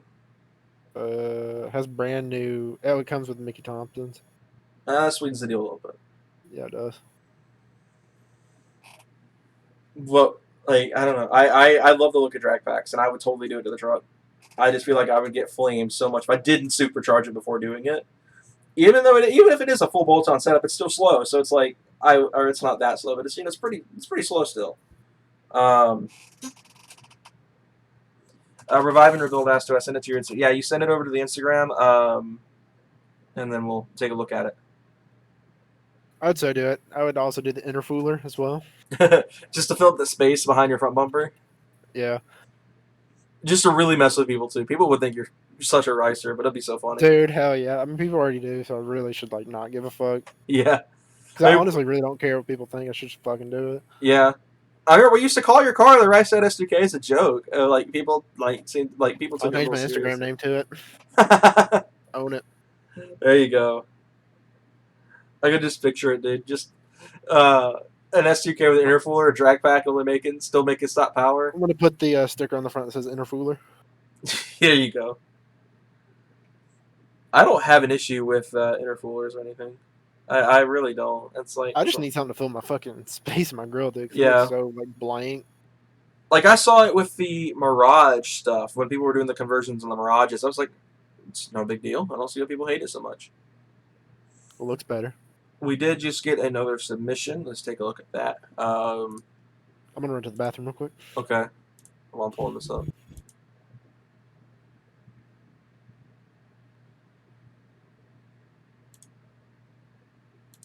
Okay, so we got. Oh, is that a V6? Oh no way. Okay, so this is actually pretty cool. Sure, you better. You can do that.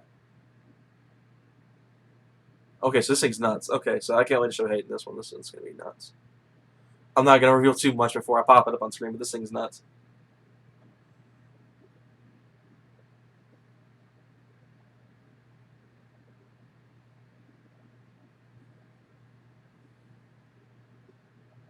So once Hayden gets back, I'll pop it up on screen for you guys. He's also got a YouTube channel, it looks like, so you guys can go check that out, which I'll put up here in a second. It's pretty much in his original message. So he's, I'm guessing he's sending me a mod list right here, so which I'll put up on screen. He's typing something. Okay, so he just said what he was doing. It's okay. So we'll show it off here in a minute when Hayden gets back. I think he's gonna like this. Because it's different, which is kind of cool. So I'm not gonna reveal too much because I don't want to give it away before we actually show it on screen, but I think Hayden's gonna like it.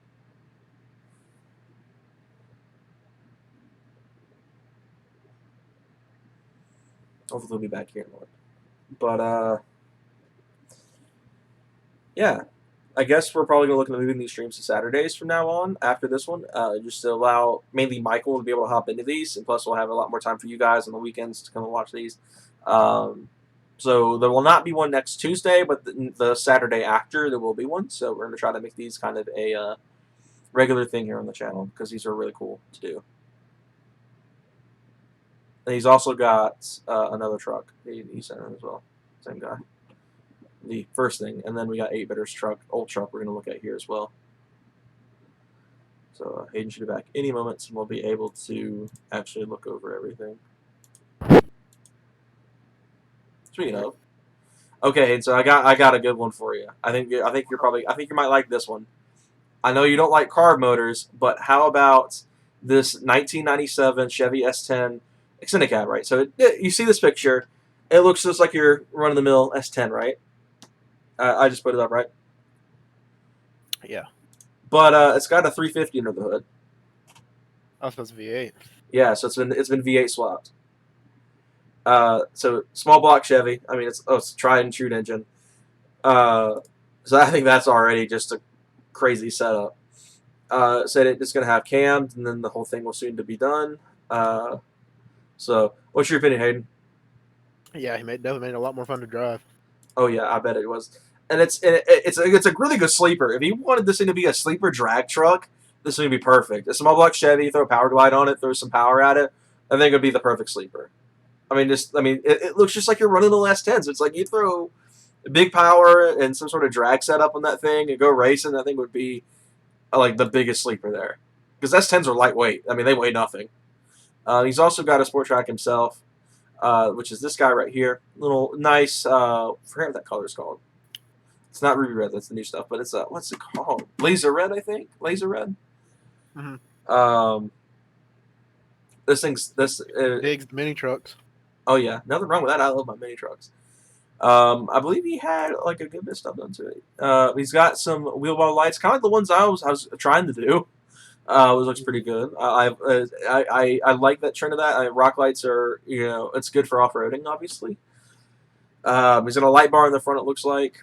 It's all in all pretty good stuff. He did say he was just getting wheels very soon, which is pretty cool. So I can't wait to see that with some wheels on it. But it looks like it's got some possibly leveled. I can't tell for sure. He didn't specify if it was or not. He says it's got a cold air and pretty much the entire thing is tinted and an exhaust, which I think he did side exit. I think I remember him telling me about that before. But it looks pretty good. I think pretty good little setup. A really nice little garage he's got going on. A big V8 mini truck that would be a nightmare to run against probably. And I'm guessing the daily. yeah, I'm guessing the Sport Track's a daily. So pretty good setup, I think. He's got a YouTube channel, which is right here. I don't know if you guys can see my cursor at all. But it's called Revive and Rebuild. If you guys want to go check that out, it looks like he might be uploading videos there. I didn't actually know he had a channel, so that's kind of cool. I have to take a look at that. But then we got 8-bitter Ford truck guy who sent in us some pictures of his old truck. So we're gonna, yeah. So we got his old black truck that he used to drive around back in the day. So it has what looks like some Steely wheels on it. So pretty cool stuff. You don't see Steelies on these trucks very often anymore.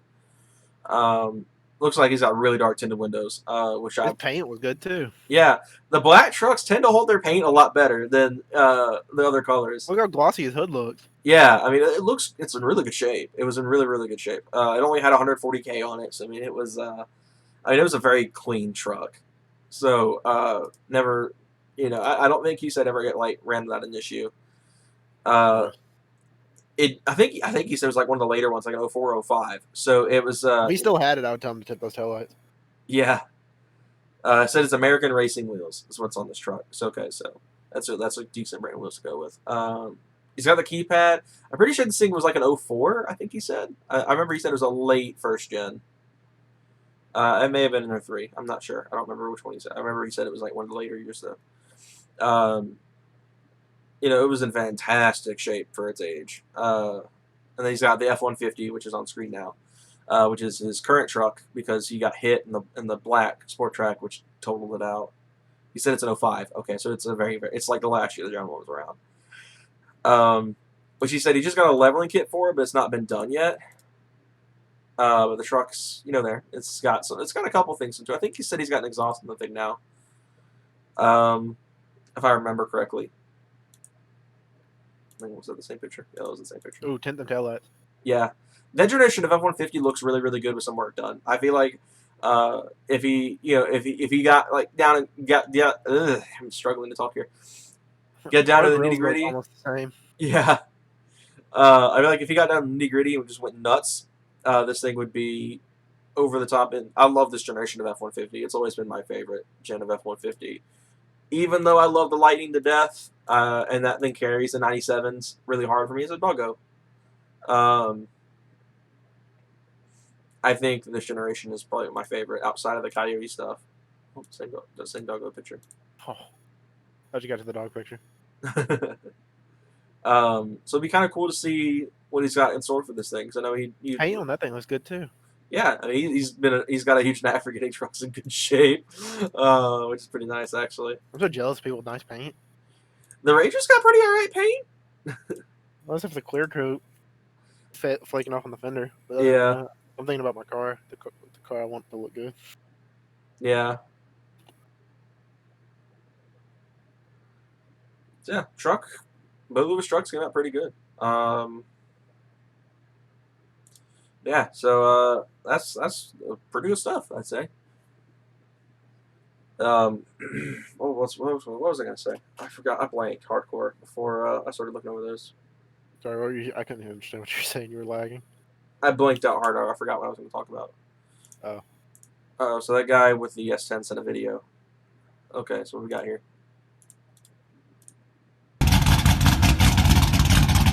Oh gosh.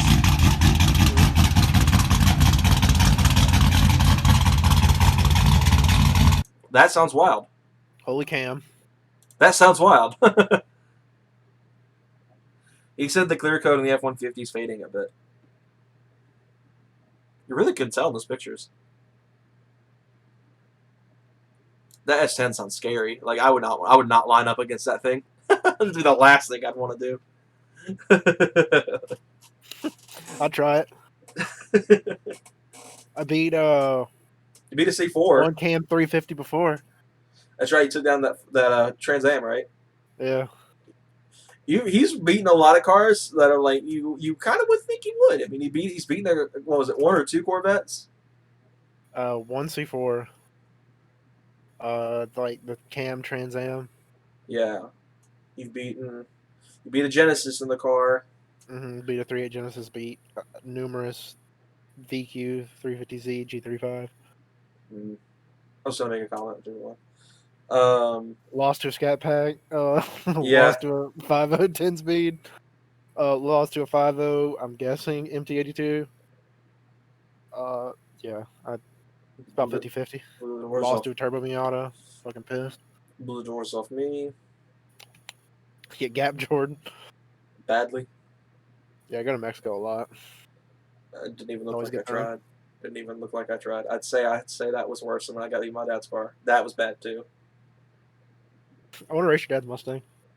I think that'd be a fitting send off. I don't think he's got it. As well as I was keeping up with the 5.0 today, You don't think he's got it? I don't think he's got it. I don't think he's got the sauce.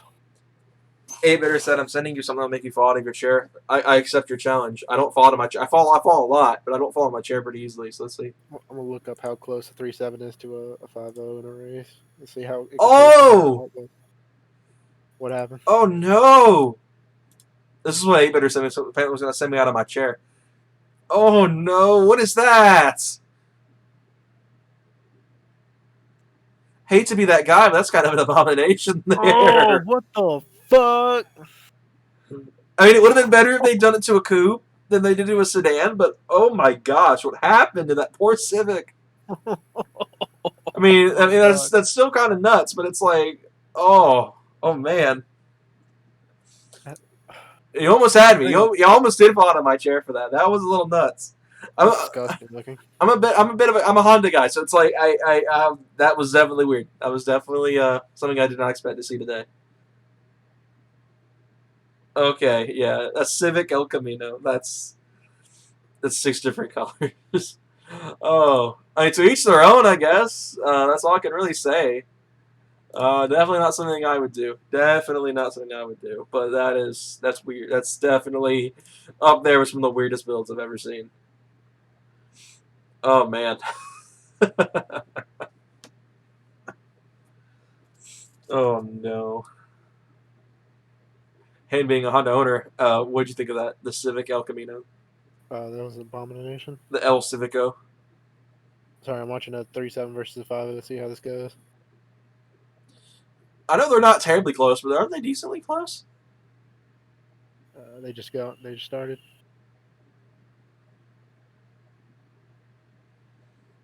I know 3.7s with the right setup can actually be kind of quick. So I don't hate the 3.7. It's like the only V6 Mustang you could ever see me buy is a 3.7. Uh, Is it I? Or did it get kind of smacked up? it got mollywopped. Oh man. 37 got gapped. Like Be a I've good said in the race. past. Yeah, I think between y'all be pretty good. How bad We need to was find your? just a 37 just like rocking around on the road. Everybody I see with him is just like lame. Yeah, non-car people that just wanted the Mustang. Yeah, it's like let's go, let's go. You're like, huh? Oh no. I bet if you caught my dad on a good day, he'd probably do it. That'd just be I've been waiting to get my 3-valve race in. I want to see how that goes. yeah, that'd be interesting because isn't the 3 valve technically slower than the 3.7? Yeah, so I might Yikes! win. Yikes!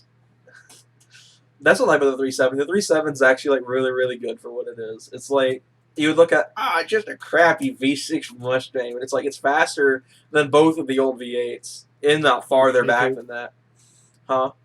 Get a Jenny Coupe. Yeah, I mean if you're gonna have V6 sports car, Their 37s are at BK2 prices, and you get like 50 extra horsepower. yeah. And I say the Genesis does sound better than the 3.7. Not gonna lie. And Brembos. Yeah, that's a Like hard. That's a. our specs are in that range all day long. I think the only V6 sports car that's from America you can buy that comes in Brembos is like a Camaro V6 1LE. That's like it. Wow, that's unfortunate. And maybe the RS, but I know the 1LE definitely comes with Brembos. But it's like Dodge doesn't do anything crazy with the V6. Mine's super track pack, which even then I don't even think it gets Brembos. It might. Mike would be a good person to ask about that. The Mustang doesn't get any sorts of performance upgrades to the V6 when it was alive. I think they did just introduce a track pack for the 4-cylinder, though, the EcoBoost, that might get Brembos now. But when the 3.7 was around, it never got anything outside of being the 3.7. Yeah, it was kind of cool that Hyundai did that. They like, even on like the BK1 still got Brembos, Yeah, 4 pistons in the front. the G35 did too. That was one thing I always gave props to Infinity for was giving the G35 Brembos so early. But I guess it's because it's on the same platform as 350Z and the 350 got Brembos. Yeah, Yeah, I guess it was a really easy thing to do, and for me it was just like, why not? But yeah, if I were in the market for a V6 sports car, I would jump immediately to the Genesis. There's just I would not stop at the 350. I would not stop at the G35. It'd be the Genesis. 3.7s, Camaro V6s, all that stuff. I'd be straight to the Genesis Coupe. There's just not any other V6 cars I like outside of the Genesis that much. Um, I think 4-cylinder turbos are superior to V6s. yeah, I do too. So I'm gonna have to go run upstairs real quick. I'm gonna take a short break. I'll leave Hayden here to take over momentarily. Hey, you got this. I'll find out if he talks smack on me again, like that one time. Hold on a uh, second, I'll be right back. oh, gosh dang it. I'll be right back too. So I'm gonna just mute this for a quick second. We'll be right back.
And we're back.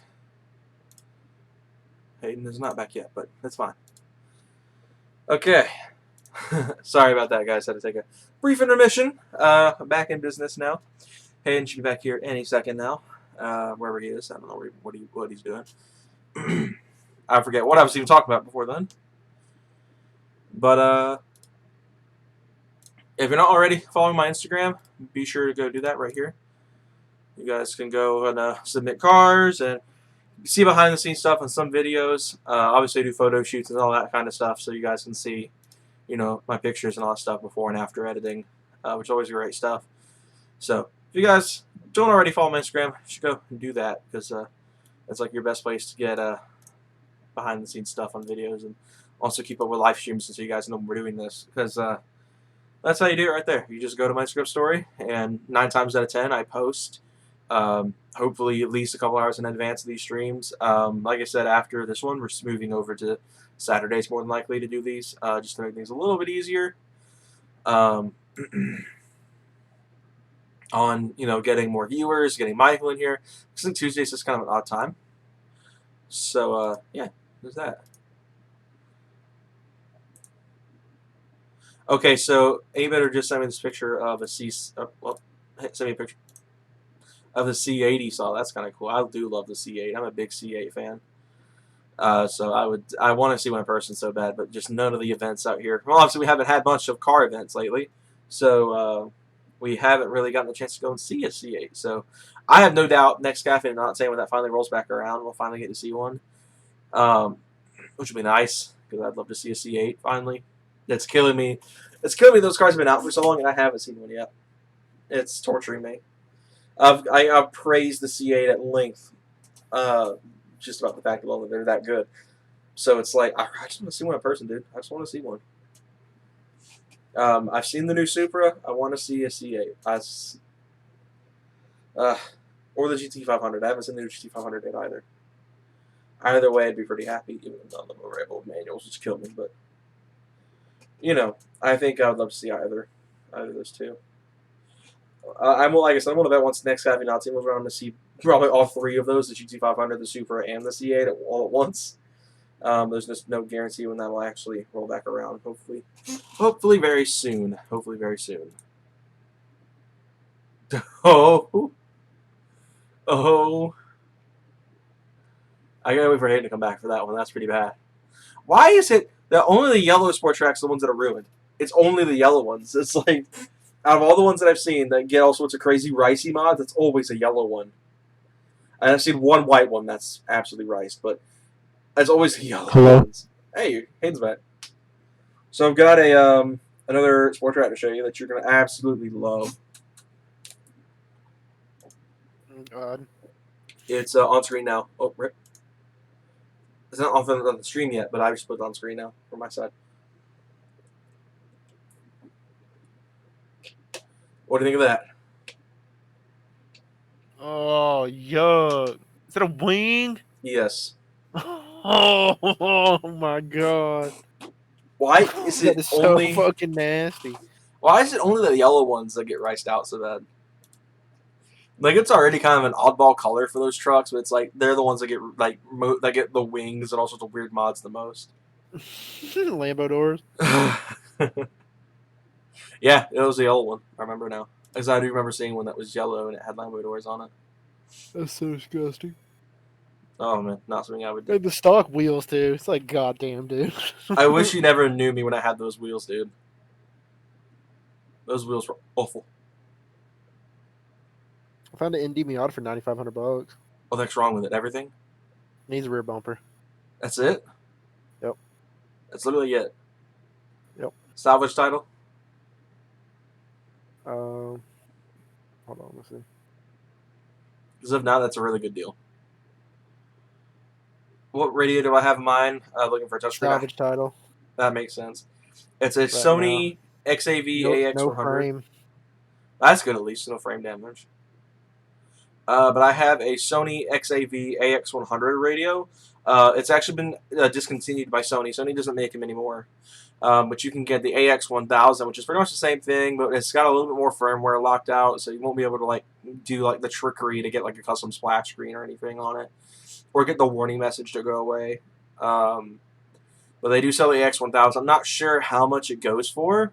I'd have to look real quick because I do have direct access to like a link I had from Crutchfield because that's where I get all my electronics for like radios and stuff like that. Is Crutchfield. They just have really, really good stuff, and most of the time the installation equipment's free. So that's why I love Crutchfield. So I believe the AX100 has been discontinued, which it is. It's confirmed discontinued. But they do have the XAV AX1000 on here for $248. So I'll let you see what that looks like. This is the AX1000, which is pretty much the same radio I have, just the USB port in the front.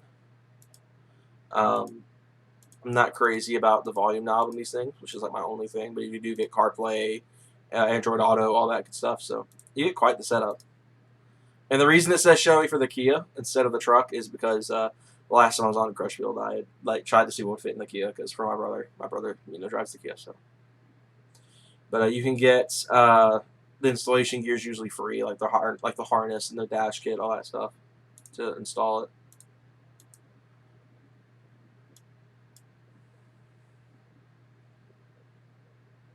I went from a Sony to a Pioneer, and I regret it. I actually debated getting a Pioneer for my radio for my truck before I got my Sony, but my dad is such a Sony guy that I just looked straight into Sony. I was like, you know what? I'll just get a Sony radio, even if I don't get all the customization features that the Pioneers and like all that stuff have. Ken would. I was just like, oh, whatever. I mean, the Sony's just probably gonna be the best quality. I was trying to find because I was building like my parents like me having a like a list of some sort for my birthday because my birthday's coming up in a couple of months. So they wanted me to like go ahead and get a list ready of things they could look at to buy, kind of like a Christmas list, but instead of getting like 6,000 things, I get one. So I looked at Rockford Fosgate speak. Yeah, I think it's Rockford Fosgate. I think that's how it's pronounced. But they're door speakers, which is like $75 for the set. And I was going to try to find Sony speakers, but Sony doesn't make something in the size the Sport Track uses, which is really annoying. Because I believe mine only has 4 speakers in it. I think it's just the door speakers. That's all it's got. Mine's not like fancy. Anything. Oh gosh, Jesus, dude. I haven't had a voice crack that bad in a minute. Mine isn't bad, but the Sony radio and his truck with a Kicker 6x8 were so good. Those Kickers, I don't know. I haven't really done a lot of research with Kicker to know too much about them. Rockford Fosgate something I'm a bit more familiar with. My dad has always made fun of Kicker for being the Walmart brand. But I'll look into it and just read reviews and all that stuff. It's really what it's going to come down to is reviews. Because I want a good sound system. I don't like the base model sound system. I mean, it's already pretty good. I mean, Hayden and I can attest. It's pretty good for a base model sound system. Both of our trucks have the same sound systems in it, so allegedly the same sound system. So I can't confirm that. Hayden, do you like the sound system in your truck? It's okay. The one in my Genesis was way better. What did the Genesis had? It had like Harman Kardon, right, or something like that. Something like really good. Infinity. Infinity. Throw a sub and you won't regret it. I use a Kicker 12-inch. If I was a bit more of a bass head, I'd throw a sub in it.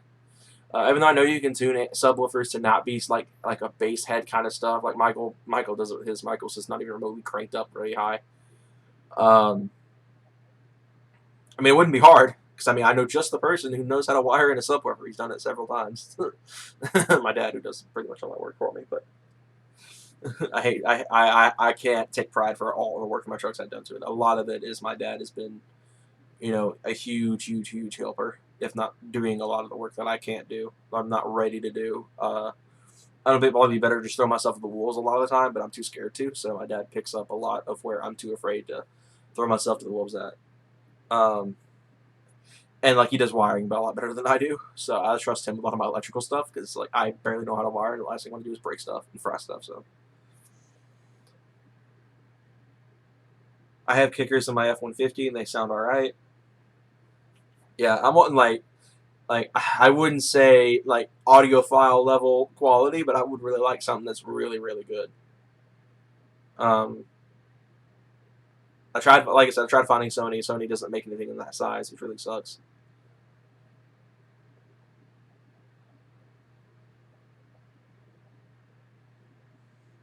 I want something like my ideal sound system to be something that's like really good for both the rock side of things I listen to, and the hip hop rap side of what I listen to. Because I listen to a little bit of everything that's not like country. I'm not a big country guy. That's so funny because my family split right down the middle. Half my family loves country, and like loves like is a bit more open to country. I would say my dad's a lot bigger fan of country than he says he is. Um, and then the other side, because like me, my mom, and my brother, none of us listen to country. We all listen to uh, like the one thing we all share in common is Breaking Benjamin. We all listen to Breaking Benjamin, so that's like one thing we do. Pioneer speakers are garbage. Pioneer is one of those brands I'm not like I'm familiar with enough, but not that familiar with. Um, I wonder, I wonder if Infinity actually sells speakers. Like Infinity, not with a Y, not an I, but so I get like a sound system like the Genesis. Do you know anything about that, Hayden? I have no idea, dude. I've never messed around with audio stuff. I'm more of a make my car look better than really listen to music. Yeah, I've been trying to buy. I've been trying to convince him to let me buy him a radio for the Honda, like one of the $60-$70 radios, but he won't let me do it. You know, you I want wouldn't me. even be able to hear it, dog. I mean, that is kind of true. JBL. I've heard lots of good things about JBL. JBL appears to be like a really, really good brand. And the reason I wanted to get Hayden a radio because Hayden's car is actually like pretty well equipped for 2000. But what's weird is he reset the battery once, and then all of a sudden he needs some sort of special code to unlock the radio back up. I think he said you either have to take the car apart like you were doing a radio swap anyway and find it, or like you have to find it in the owner's manual, which Yeah, is I have to pull the stock radio out, which is not that big of a deal. But I'm paranoid about those clips yeah, because I've done it once to plug in an aux cord to it, and yeah, it felt like those clips were about to snap. They were really like dry rotted looking and very cracked, yeah, and I don't I want the I want the fucking dash to go back together. yeah. We went to a Honda dealer. They were just like, "Oh, sorry, we can't help you." We called like Honda Yeah, I need the support. serial number up under the radio. Yeah, I mean, It's we stupid. we tried doing everything we could, and they were barely helpful. Oh, yeah, that car guy actually just commented, like, "Can you take it to the Honda dealer for the radio?" Yeah, we tried that. Yeah, They pretty much said they couldn't help us, and they gave us a phone number to some support company that said if it was a 2001, they'd be able to tell you. yeah. For 2000, I'd actually had pulled the radio back out, and like again, it's really not even worth it because it's not that great of a radio to begin with. Yeah, I didn't even like, and I can't even hear it over my fucking exhaust. the car is so loud. So I drive more obnoxiously in it to make all the pops and bangs to make it for the lack of music. Yeah. Apparently, GM stereos require like a $100 interface but a head unit in. A lot of them do. I know the Camaro, the fifth gen Camaro, isn't too bad. I know you need like a whole interface for the door chime to still work, and even then, it's not as good. I really like the stock GM door chime, but it's like the ones that you get out of those radio kits. It's just better just to delete them because for whatever reason, the door chime in the GMs is through the radio, and I guess that's why it sounds better than like the Fords because the Fords are done through I think like a module, like mine is. But the Camaros and pretty much every modern GM is through the radio itself. So when you replace the fifth gen's radio, you lose that unless you put the crappy little chime lock back on it. But they need all sorts of crazy interfaces so it'll work with OnStar. I mean, it's very complicated. GM has a lot of tech in their cars, so it makes sense because like Ford doesn't have anything like OnStar. Really, with Fords, when you swap a radio, the only thing you got to worry about is swapping over the steering wheel controls. Usually, I feel like with the Honda, it'd be kind of something similar. You'd probably have to have some sort of harness to make everything work with like the little dash controls your car has. Yeah, But it's like it's definitely not as hard as the GM. GMs are like you need a bunch of stuff to get a radio working on those cars because it's just OnStar and all that stuff to have full functionality with everything. It's just since GMs are pretty feature heavy. I feel like Dodge will be the same story, like modern Dodge cars, because they have an SOS button, so it's like kind of like OnStar, but it's like not. Um, do you know you have to pay a subscription for that? I did not know that. The OnStar? Yeah, Yeah, I knew. Both my parents have had GMs before, though. That's the only reason I knew. I never knew that until my mom got her Equinox, and then she was like, "Yeah, I paid for the subscription for OnStar and in-car Wi-Fi and all that stuff." That was like my favorite feature about that car, dude. It's so nice to have like a Wi-Fi built into that car. Yeah. It's not great. I'd say my actual roaming data is better, but it's not terrible. I've gotten away with it a few times. It drains the data so fast though, because you have like a data cap on it and everything, and it just you will chew it up so fast. Oh, damn. Is there any way to get like a package without it? I'm not sure. I don't know. My mom's looked into it. I Like you think she could just said you get like could. OnStar? I think she said if you like. I think she said there was a way, but it's like kind of expensive. I think I'd have to ask her again next time I see her. Oh, yeah. If it's more expensive, I would just think maybe just having OnStar would save a little bit extra. If Wi-Fi's not even worth it. Yeah, because OnStar's nice. Yeah, OnStar's nice. Like, the car will call fucking help as soon as you get in a wreck. Which I think is pretty cool. Except I feel like it'd be bad if you got like a tiny fender bender and it was like something you wouldn't even report to the police about it, and it would still call the police anyway. True. But I think they don't do that unless it's like a hard enough hit. Like if it detects it's a good enough accident to call. I think for some like a little like nudge that like might leave a scratch or like a small dent, it probably wouldn't be a big deal. They might ask you if you want to call. Maybe I know the older ones it would just go straight to calling without even asking you. Yeah, I've never wrecked a GM, so I can tell you. Yeah. Hopefully you don't ever have to wreck anything, but True. um, yeah, GMs tend to be so feature heavy. It just takes a lot of interfaces to get everything working right, which is sad because for something like a fifth gen Camaro, I would that's something I would have to do. I cannot stand the stock fifth gen radio, the early like 2010s to 2013s. Mm-hmm. He said probably activates an airbag support. That's what I'm thinking. Aren't there videos of Corvettes calling on the track? Yeah, there are. I've seen it. Like C7s dialing OnStar in the racetrack, Oh, nice. which is kind of funny to me. Dan Jordan, I found you a good fucking deal. What is it? It's a '01 S2000 Oh, with 99,000 miles for only 12 grand. that's not bad. That It's really is not a a bad good deal. deal. You gonna go buy I maybe. it? If you're sold, people will be so confused by that. Why is he selling his S2000, getting another one? This one's black. It's way better. It's got cool headlights. Ooh, has it got the JDM lights? Uh, they're not JDM. They're the stock lights, but he just pulled the amber out of them, so it's just like all black. I bet that looks pretty good. It looks pretty good. I'd probably put the clear in it eventually, but like it doesn't look bad as is. Yeah, probably retrofit it if you wanted to. What do you mean? Throw a projector on it. It already has projectors, dog. Oh yeah, that's right. Duh. Thoughts on the C8? I love the C8. I think it's so cool. I sent sent a video over to Hayden today. Corsa's working on exhaust for it. See, it's awesome. Man, I wish With they a could have. manual. Yeah, I wish they could have offered it in a manual trans, but I get why they didn't. As They much should as I have would done love a to, gated 6 speed. that would have been crazy cool. That'd Because been no one fucking does cool. it. No one does it anymore. So a gated 6 speed and a Corvette, that'd be kind of cool. There'd be a bunch of people buying that up. I feel like. I feel like it'd be just they sound like hotcakes. I would love to see a manual, like a gated C8. I'm surprised EAG SATX hasn't done it yet. Those guys did the manual swap on the Mark V Supra, which apparently wasn't like super hard, but it wasn't definitely not easy either. Uh, I think that would be kind of cool to see, like a gated manual swapped SDK. They're working on a Huracan right now that's manual swapped. Okay, so this is a good question for you. So, what's the differences between the AP1 and the AP2? Uh, okay, so you get zero point 0.2 liters of displacement. You lose So it 500 goes from a 2 RPM per liter month. to a 2.2. It gains a little bit of torque, no horsepower. They've got different differentials. AP1s have a very fragile diff. AP2s remedy that problem with a stronger one.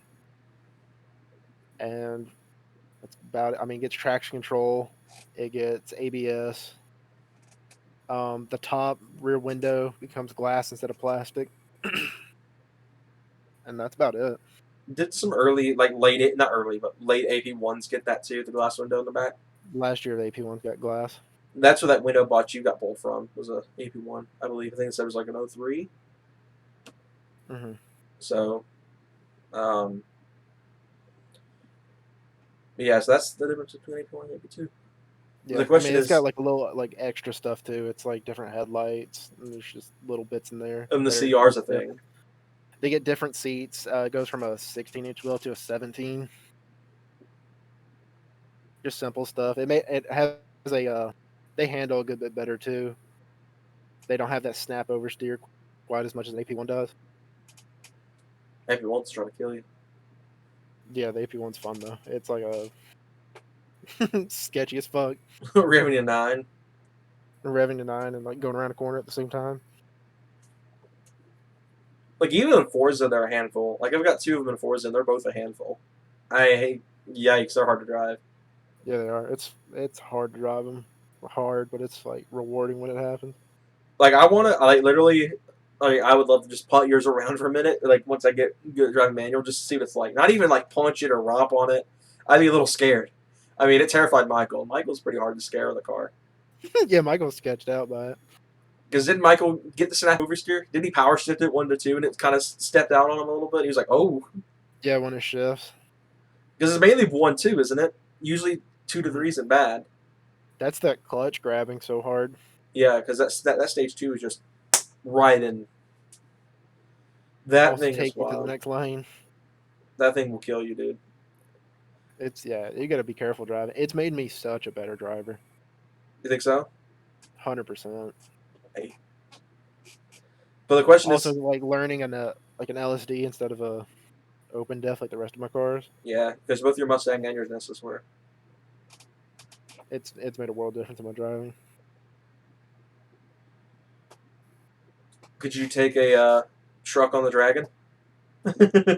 Oh God. Take the Ranger on the Dragon? Oh dude, we'd be in a fucking ditch.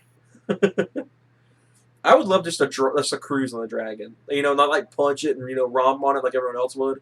But I like to People are gonna just get cruise pissed on it. at you for cruising Ah, on the Dragon. People will be flying up, and like every second you're gonna be having to pull off and let a bunch of people pass you. yeah, that's the hard part, dude. I'd love to go during a time where no one's on it, like winter, Yeah. because ain't nobody gonna be driving no track cars and track tires on the Dragon during the winter. I don't know anyone who's that crazy to put I mean, people still go. yeah. Don't don't get it twisted. Dragon's always popping. Yeah, like I think I probably have an easier time not getting screamed at by people raged at for cruising on the Dragon during winter. Because I just want to go on the road. I don't necessarily want to go beating the crap out of it, but I just want to feel what it's like. Because I definitely know that truck ain't gonna handle it very well if I try beating on it. That's just a death wish taking a truck going fast in the Dragon. Even in I want something to like take a my car Lightning, on the Dragon. huh? I want to take my car on the Dragon. I think that'd be fun. I think the snap oversteer would be a bit of a problem, but I think it'd still be fun. You just gotta be careful. Yeah, you got the driving skills. It'd be a really good test of your driving skills. I mean, that'd be it. There's just nothing like it out here. Like I know North Georgia's got some roads that are pretty similar, but not quite as intense as Taylor Dragon. But North Georgia's a bit of a drive from here, so I mean, it'd be a lot closer than going to the Dragon. But I've always We'll just said, go hit us some autocross. huh? We can go hit us some autocross. Yeah, your car would be great for it. I wonder if you could beat Dalton in autocross on your first try. 100%. Dang, Dalton, shots fired! If you're watching the stream, Hayden's challenging you. Bring whatever car you want. He'll bring the Miata because I bet that's probably the one he has the most experience in, most seat time in. Maybe the Charlotte, if he still has it. I'm not sure. Bring the Subaru. Bring all three. There you go. You can try one in each. You would just have to work the event too. That's usually how they do it with autocross. They make like some people run and then some people uh, are like stewards or whatever, the flags and staff, all that jazz. I thought about taking the Charlotte autocross just for craps, just for you know, just for giggles.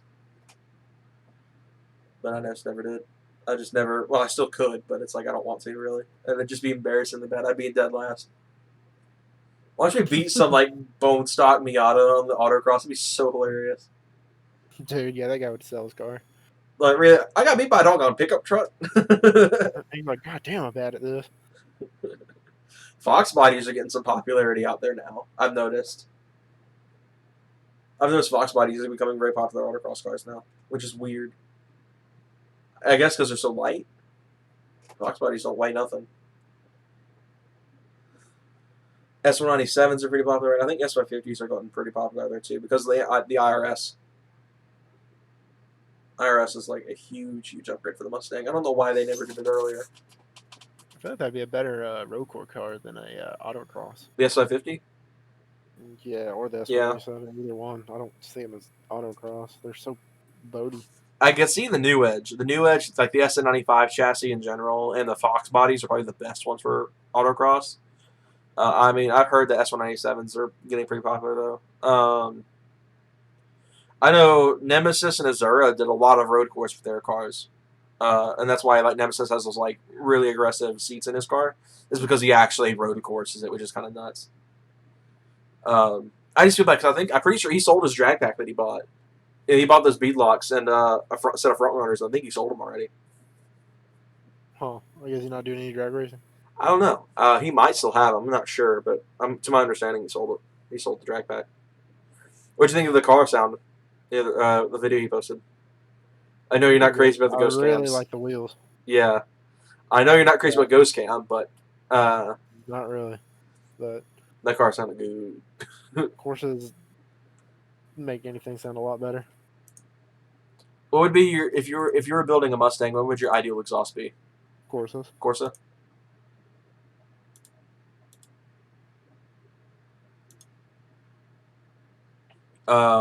What do you think of the Magnaflow comp setup? Yeah. The i8. No, not my favorite.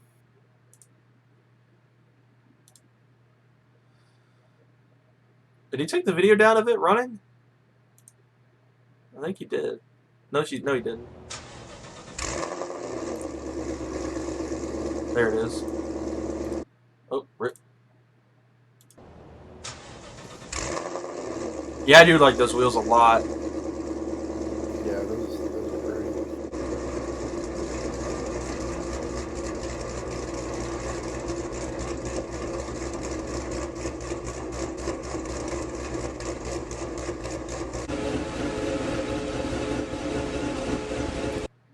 I will say that Ghost Cam tune on his actually sounded kind of good. Not gonna lie. It wasn't like a bad Ghost Cam tune. I think Ford's making an all-electric Cobra Jet. They are, which I think is kind of odd. I know Chevy had a laugh out of that because they made the E-Copo like a couple years prior. So everyone's making fun of Ford right now. They're a little late to the game, huh? Because Chevy did the E-Copo a couple years ago. I think it's kind of funny.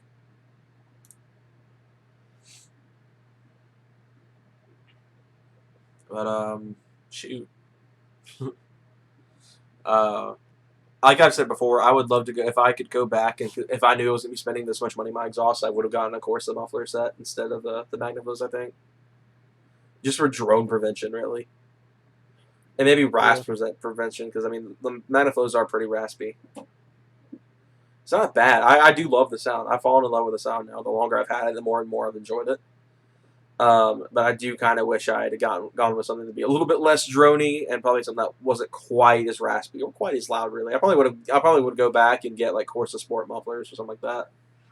So that's still pretty noisy, but not no, not what it is. You don't like the obnoxious laugh?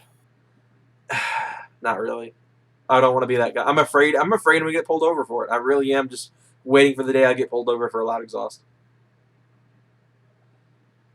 I honestly don't know what's going to happen because I drive a truck and Georgia loves them trucks. So it's like I highly doubt that it might happen, but it's like I'm still am kind of paranoid about it. So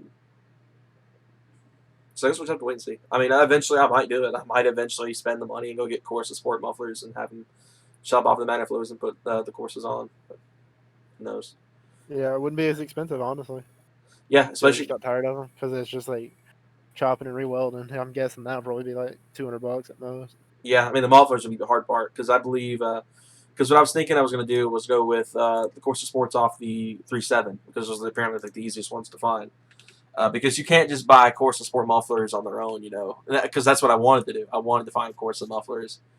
So I'd have to buy a catback or axleback for a car and then have that cut apart. What about Borla?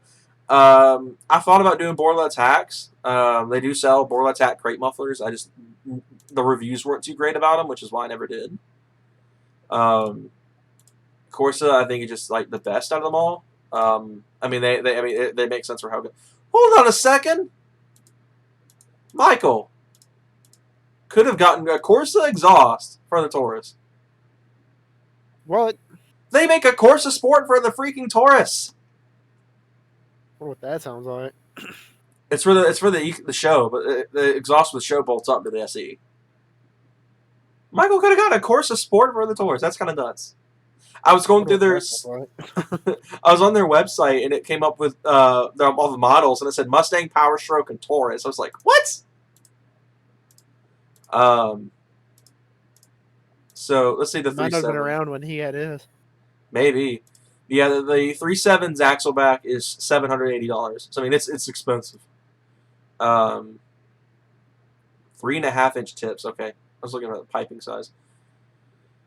But I would totally, if I was to go back in time, I would get Corsa. I would just get Corsa Sports and have them modified and put on the truck. Yeah, $900 with a black tip. I just buy the black tip itself. Borla, I looked at like I said, I looked at the attack crate mufflers, but I never actually went through with it because of the reviews. They weren't really great reviews. The mufflers I got, they wound up having better reviews, and they weren't quite as expensive as the Borla attacks. The Borla attacks alone would have been $500. The crate mufflers I would have had to buy because I did dual. So I think if I ever had like a crazy influx of money, I would get Corsa Sports. Maybe Extremes. I don't know. Because I do like the loud. It's just a little too loud. So I'm curious if Extremes would kind of tone that back a little bit. And I guess it really doesn't matter what model of car I get if I'm going to just chop the tips off and the back half off anyway, right? Not really. So let's see how much the axleback costs for the Mustang. The Corsa Extremes on the 3.7. Because I feel like the 3.7 would be a good one to go off of. This is engineered for a V6. They just have an intake for it. Well,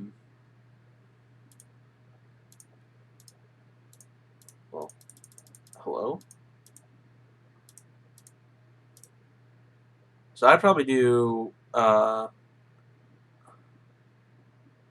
they not sell the Corsa Extreme as a axleback? Sport axleback. No, they only sell the Extreme as a catback. Okay, and that's $1,700. Let's see what they have for. So I do know they sell Corsa Extreme, so the 3-valve.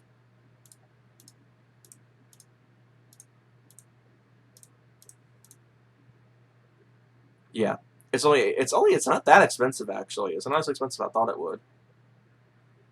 Be. So yeah, I could do that one day. Just get the Corsa Extremes from the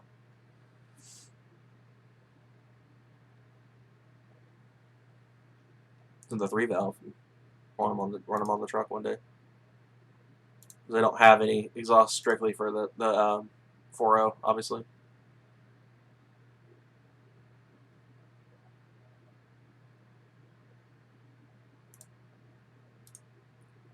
What do you think about Hidden one day? Oh, sorry. I was looking at the C6 in the price range. Do you think it'd be? What do you think? Okay, so if you were looking at the sports or the extremes of the truck, which one would you do? On what? On my truck.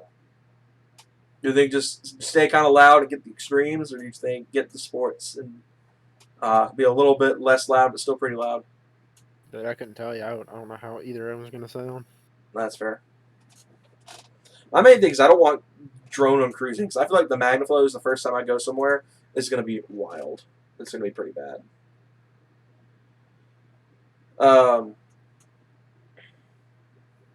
It's not too much more expensive than Borla, but I think the quality's to be better, and that's really what's going to win me over is the quality. Yeah, I mean, I'd have to take it, have it cut apart and fabbed up, which would be, it wouldn't be as expensive as like this did, like the actual full exhaust the truck has on it was. That's just whew, yikes. But it'd be nice to have.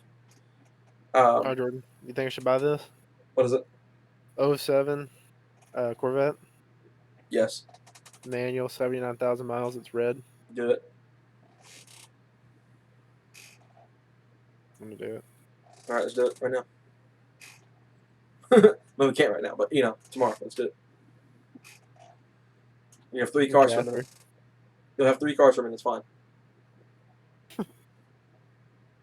Thing's nice, dude. I would so rock that. Which you could do, really, realistically, and it would help build your credit. You could get the financing on that car, sell the SUK, put that money on it, and pay it off. You wouldn't have the loan for long, and it would help your credit. It is something you could technically do. That's if I get approved for that much That is or true. however much. How much is the car? 17.5. Oh, yeah, you could get approved for that. It's not bad.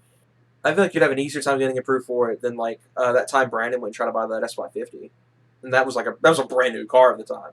This is a private seller though, Oh, that might be a thing. so I had to like get the loan through a bank. Like,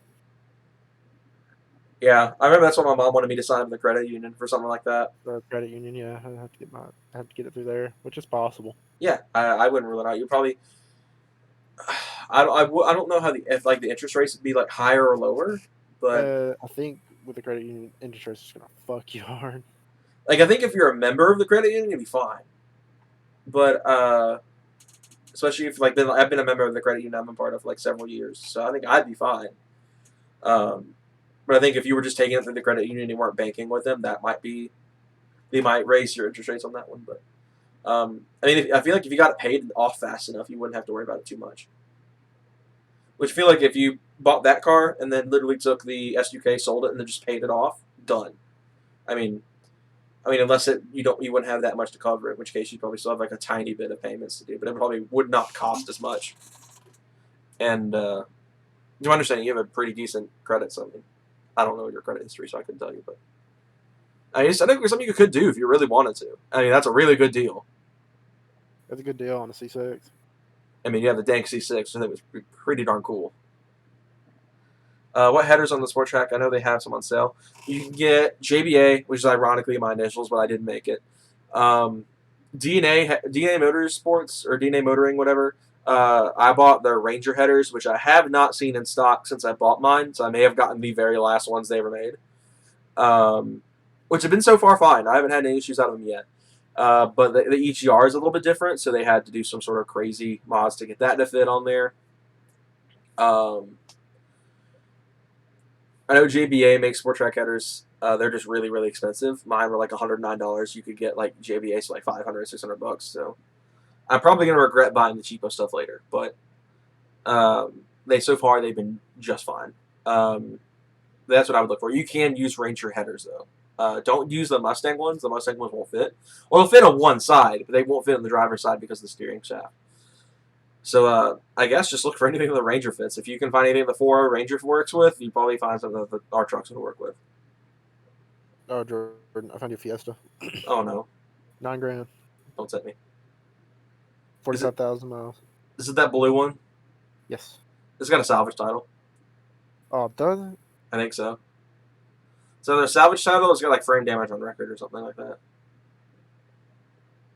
I just saw it on Marketplace. It never said. Yeah, on Car Gurus, it said it had like some sort of damage on it. Because I remember looking at it. That's probably why it's still available. Because I was like, man, this would be a really good deal. I'd buy this. But it's like after I saw it, I was like, yikes. Even though oddly enough, my truck has frame damage. I still drive it every single day without a single worry in the world. Only slight worry, but not that much. But my truck's got actual frame damage. It's like that happened when I got rear-ended, which really sucked. I was pretty convinced it was going to get totaled out, but it didn't. And then I noticed the frame damage. Was like, okay, why didn't they total it out? that was before I had any mods on it, so I would have been fine with it getting totaled out back then because it'd have been like I didn't have any money into it. It would have been, you know, just I just had to get a new car. Whatever. Yeah, but it's like now I'm rather upset if I get rear-ended and the thing is totaled. Yeah, as much time and money spent on that thing. Yeah, I mean I've spent more than double the thing's value, so it's like if not more. No, I paid more than double what I paid for it, but I spent about 10 times the value of that truck. The truck's only worth like 1,000, 1,500 bucks. So it's like it's not worth anything, and I've spent almost at least 10 times more than that. I lost my sport track due to a T-bone. I've been looking at sporty four-doors like a Chevy SS or Taurus SHO. Good luck getting a Chevy SS with good mileage for a good price. I saw one recently that had a salvage If you title can that was buy it, 20. What'd you say, Hayden? if you can buy it, all day. Yeah, if you can afford the money to buy a Chevy SS, do it. But Chevy SSs are so expensive. The SHO is not a bad choice, and they're a lot cheaper than the SS. But the SS is just like really good car. Yeah, and I think, in my opinion, it looks better, sounds better. But you're gonna have a hard time finding those are in two an different price SS. points. Yeah, SHOs you can find with good mileage for relatively cheap, but finding a good condition Chevy SS. SSs are still like $35,000, aren't they? Yeah, I saw one that had a salvage title for 20. Jesus Christ, that's retarded. So I mean, they're great cars, but you're just gonna have a really hard time finding one that's a decent price, and that's gonna be what kills it for a lot of people. That's why it's what kills it for me for it being like a dream car, because I love the Chevy SS. I think it's such a great car, but I just can't afford one. And I think at the price point, you could get it. I mean, you can buy 6th-gen Camaro SSs in that same price point as the Chevy SS sedan is right now, used. I mean, does it make sense to buy that when you got a 6th-gen with the LT1? All the new features and stuff like that. Even though the Chevy SS was very loaded, but it's like you're paying big money for a Chevy SS, and I just can't really justify it. You're spending Mustang money. You're spending, I think Chevy GT350s are starting to fall in the range, right? In the 40s and like I haven't seen 30s yet, but aren't they some of them in the 40s now? I don't look at them a whole lot, so I can tell you. Yeah, I mean. A brand new 2019 Charger IT starts at 26K here, and the Scat Pack is 34K starting for a new one. That's also not a bad choice at that price point. It's still cheaper than a Chevy SS. I think the SS would be my choice still, even though you'd have 0 miles on the Charger just because of the manual. But if you didn't care about that, the Charger I think would be a really good choice at that price point. 0 miles and still pretty good power. I mean, obviously the 5.7 isn't very good in terms of performance engines in comparison to the LS3 or the some of that, but the 6.4 and the Scat Pack's a much better comparison. So I mean, if you're spending 35 grand on a sports sedan, I feel like that getting the Charger brand new would almost make just as much sense, unless you really wanted the manual, in which case obviously get the Chevy SS. Yeah, I've drove both 5.7 and 6.4. Definitely, if you can swing it, get the 6.4. Yeah, it makes up for the weight of the Charger. Because you drove Michael's Charger and the stock 6.4, right? Mm-hmm. Because I remember the time that you tried to fool me into thinking you bought that one. Mm-hmm. I drove 2 that day. Yeah, you drove the Challenger and the Charger. And you drove that TA. Mm-hmm. I will say, out of all the 2-door muscle cars, I've said this before, the Challenger is the most comfortable 2-door sports car you can get into right now, like in the back seat, because all of them are just so like fastbacky. It's like very uncomfortable for like a grown man to sit in the back of. But the Challenger's perfect. I had lots of legroom and lots of headroom in the Challenger. With Hayden driving, Hayden's a pretty tall dude. He likes to sit in the seat all the way back, so it's like I was surprised how much legroom I actually had, and how much headroom I had. So yeah, I would say if you're in that price bracket, obviously for 26K, the 5.7 is a pretty decent choice. I would personally buy an S550 or a Camaro SS before that, because you can get 6 gens and S550s both used with pretty good options at that price point. But if you're spending in the 30s and you're looking at Scat Pack 6.4s, okay, and the Chevy SS, I would say you would want, if you want manual, get the SS. But if you don't mind driving an auto and you want something pretty much new, like you said, then the Charger would be a very good choice. As much as as much as I make it sound like I hate Dodge, the Charger does make sense at that price bracket. I believe Michael spent about that in his. In his, I only had like 1,000 miles on it. For whatever reason, Chargers are a little bit more expensive. It'd be great if we had him on here tonight because he could answer that question a lot better than we could because we both driven a Charger 6.4, but Michael's got the ownership experience. He could probably tell you a lot about it. I will say though that from what I've seen, Mike would be again a good person to ask about this. The LS has a much better modding community, so if you wanted something that was going to be more mod friendly, you can get the SS. We're spending a lot of the time on this topic, I've just noticed, but it's fine. It's fine. But yeah, 6.4 is a good choice. 5.7, not so much. I mean, it's fine. It's a V8, but you're not going to get the same experience you would out of a LS3, for example, on a 5.7. I wish Chevy would come back with the SS. I wish they would come back with some sports sedan that would compete with the Charger head on, and Ford too, for that matter. Ford killed off the Taurus, and that was like the only thing that was remotely in the same price bracket as the Charger.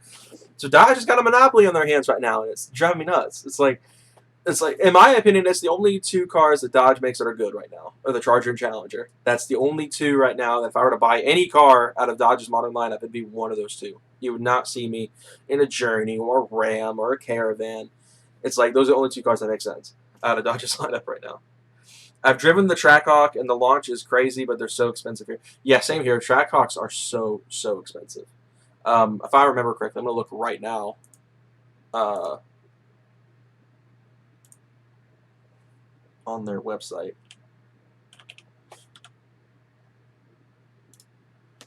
We're going to go straight to their website here and see where are we at. I know the Trackhawk is really expensive where we are. Yeah, I mean, the Grand Cherokee starts at 35. I mean, it's already pretty expensive. They've got so many trims. Holy crap. They've got the Laredo E, the Upland, the Altitude, the North Edition, the Limited, Limited X, the Trailhawk, the Overland, the High Altitude, the Summit, the SRT, and the Trackhawk. Yeah, the Trackhawk starts at 87. And that is something I would not be wanting to spend on a car, is 87K, unless I was getting like a C8 that even the Trackhawk would be a monster. And they'd be so fast out of the digs. You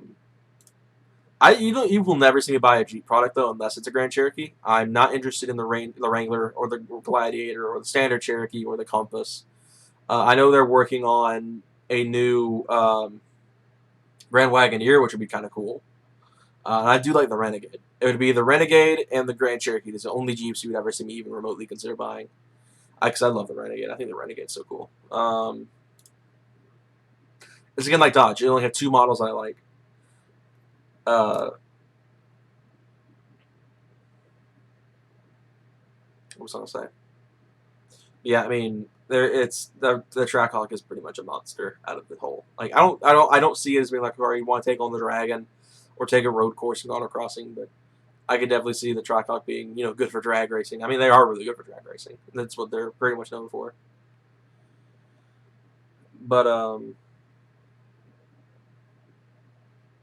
Jeeps are not like what they used to be back then. The old ones are tanks on and off road. The new ones just look cheap. Michael would beg to differ. Michael is such a stickler in the modern Jeeps. But I do kind of agree. They're not as aggressive off road as they used to be. They don't seem to have the same pedigree for off roading, but they have gotten a lot more creature comforts. I know that I was talking about Jeep and how they aren't necessarily quite as off road friendly anymore as they used to be. Jeeps. Yeah, like they just aren't built the same the same standard anymore. What are they falling apart on the trails? Yeah, and JLs are having some. Like I remember when the JLs first came out, I was told they had some really bad issues. They're cheap. What in the world? They're actually kind of cheap right now. JLs. Yeah, I'm on their website right now because I was looking at how much the Trackhawk costs. This is on their actual website. This is the JL Wrangler. Starts at 26 grand right now. That's still a lot of money for a car that probably does. Does the base Wrangler have air conditioning in this gen? I know the JK didn't. Yeah, I don't know. I know one of the recent ones didn't, which I thought was so dumb. The two-door JL Sport starts at 26, which costs Which does this have air conditioning? That's like my big thing because I know for whatever reason uh, the JK Sports didn't have it. Okay, they have air conditioning. We're on the right path here. They have air conditioning. So at least there's that. You can get air conditioning on the Jeep finally.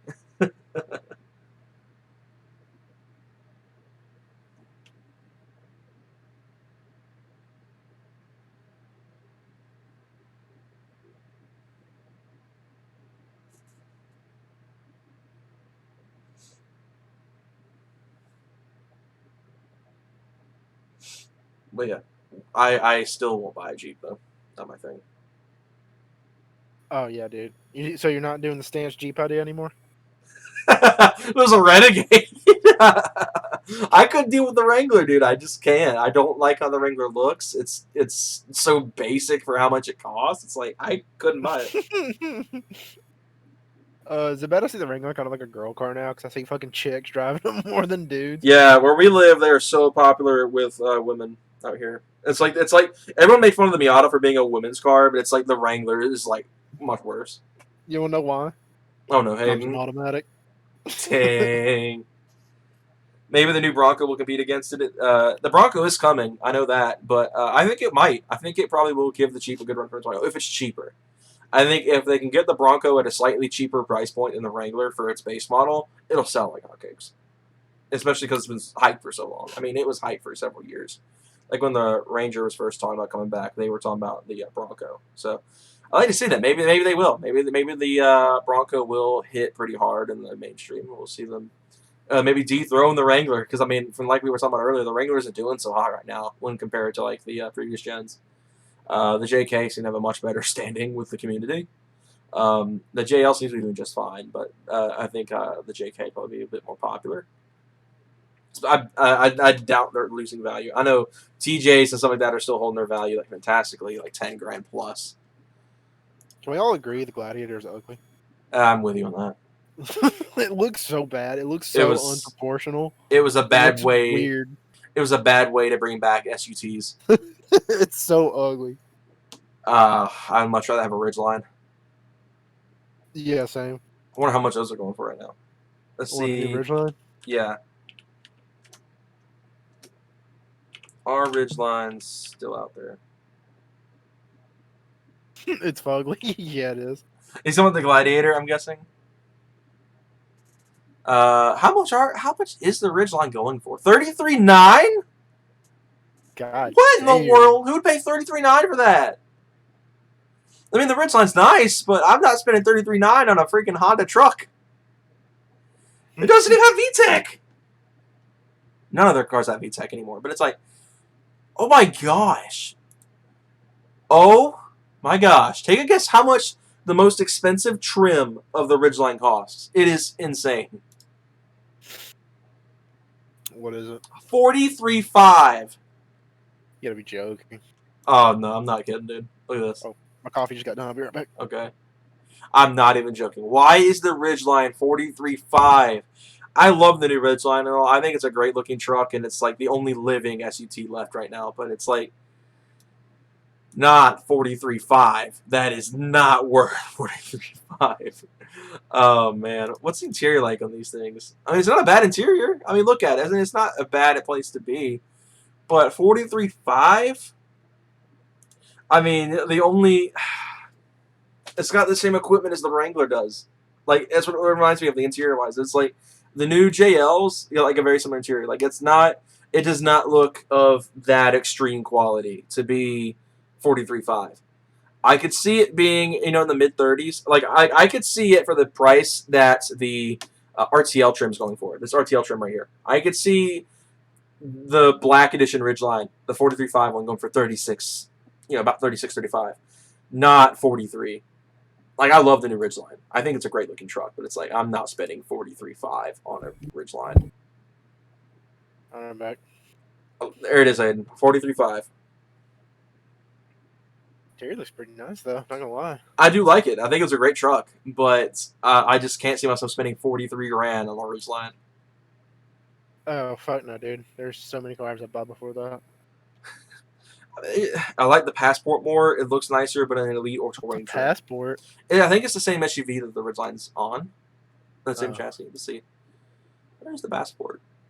There it is. I think the Ridgeline's either share with the Pilot or the Passport. I can't remember which one. Golly, the Elite trim's expensive.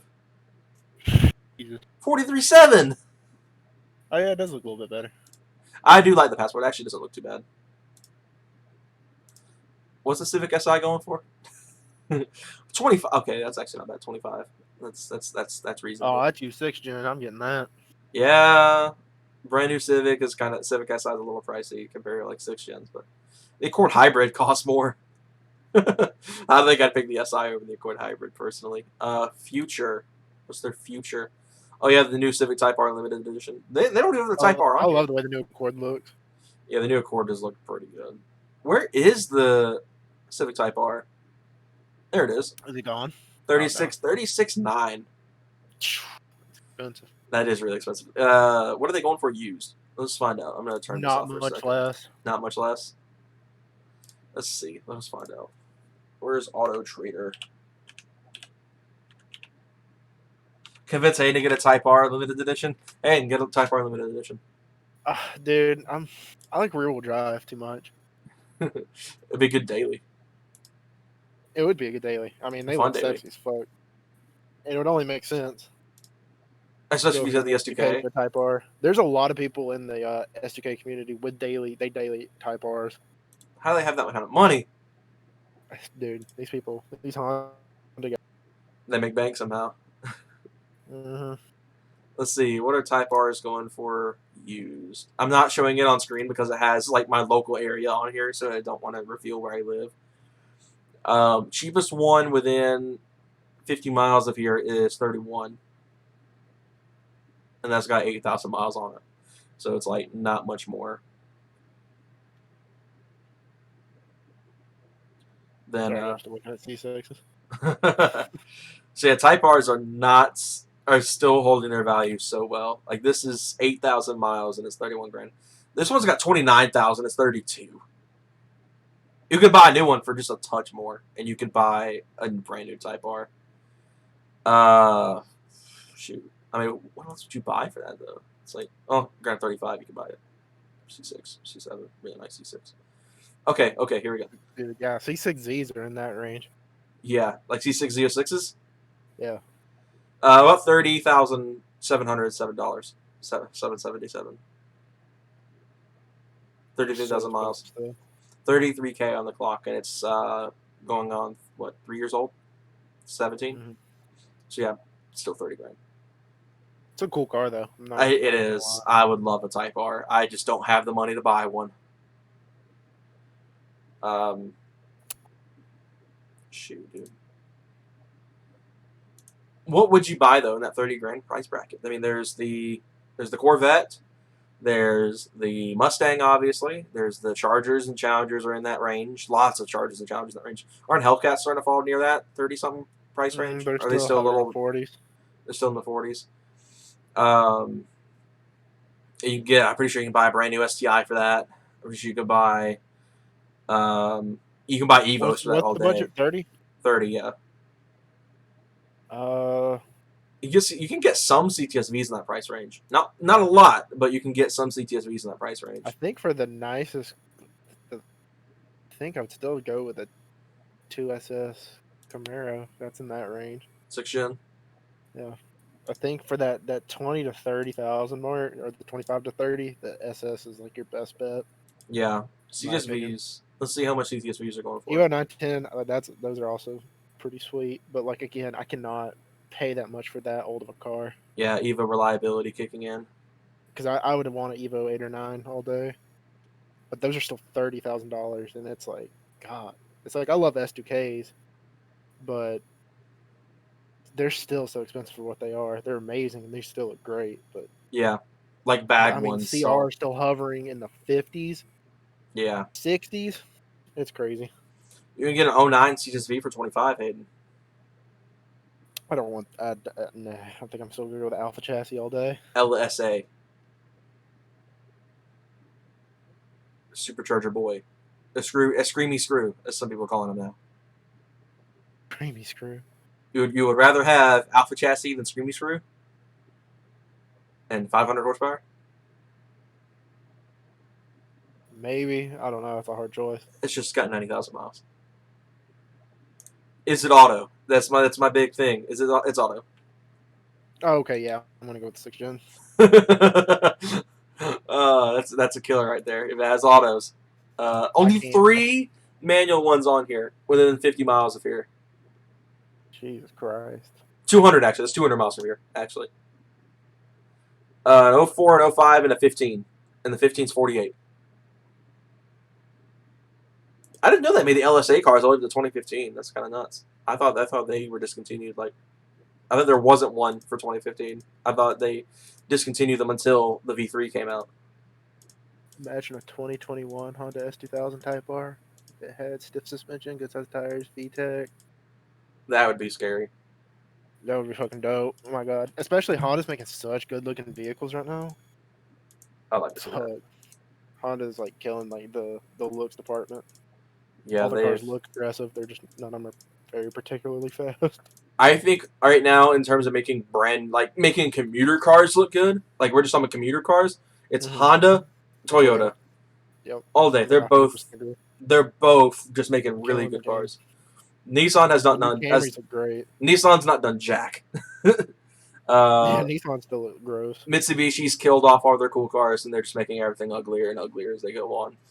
I would put Nissan ahead of Mitsubishi in that one because while their cars are outdated, very outdated, it's like they still look better than what Mitsubishi's selling right now. Subaru's doing all right. I mean their cars haven't really been updated too much. I think the new BRZ is going to be coming out soon. That's going to look a little bit better, hopefully. It's turbo. I don't know what's left. I don't know what's left out of Japan. Oh, we haven't talked about it yet, Hayden. The Corolla GR got confirmed. It's happening. Oh, nice. We're getting a 260 horsepower, 267 horsepower Corolla hatchback with a manual. You buying one? Am I buying one? Yeah.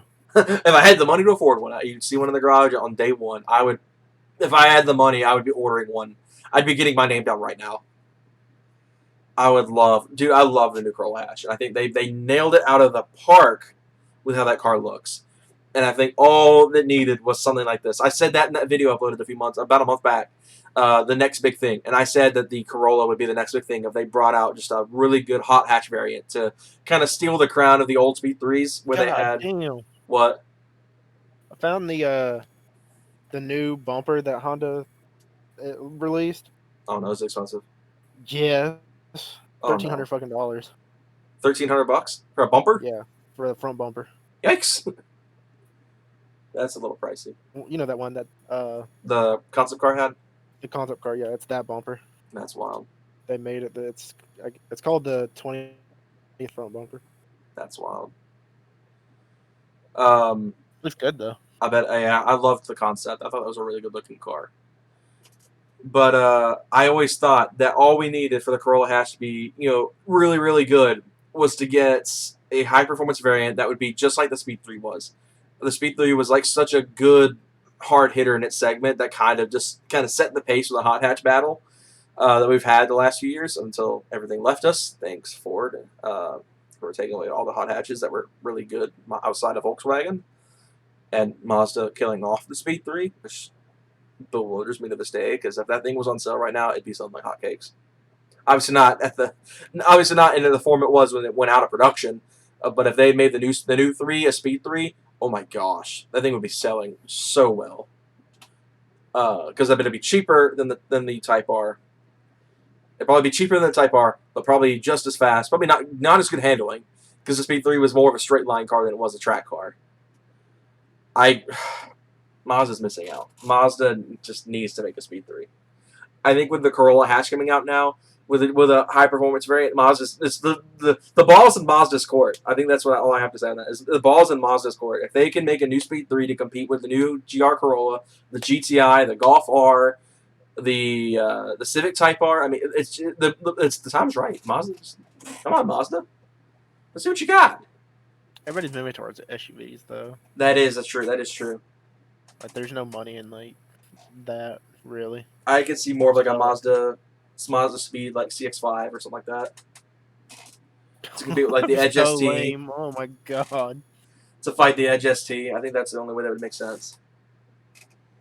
that's But so boring, dude. I would love to see At least a new people buy Speed more 3. sports cars. Yeah, I'd love to see a new Speed 3, but I like you're right. The market isn't there, and that's kind of the hard part. Like I feel like there would be people who'd buy it. It would not be like a dud, but I feel like it would not sell as much as like a CX-5 you can buy off the lot right now. God damn, dude. You wonder how much a Mugen SS wing for my car costs? A lot. $1,600. That's one of my truck's worth for a wing. For a wing. For something you bolt on, costs Looks more than good my though. whole truck. Yeah, dude. I think I'm glad Toyota's doing it. I don't think my video had anything to do with it. I think they announced that like 2 days after the video went live, and no one watched that video. So I think the video's only got like 20 views or something like that. It's a very like no views at all on that video. Let's see. Hopefully, I don't kill my bandwidth. If I haven't already killed it by just being on Google Chrome as is. What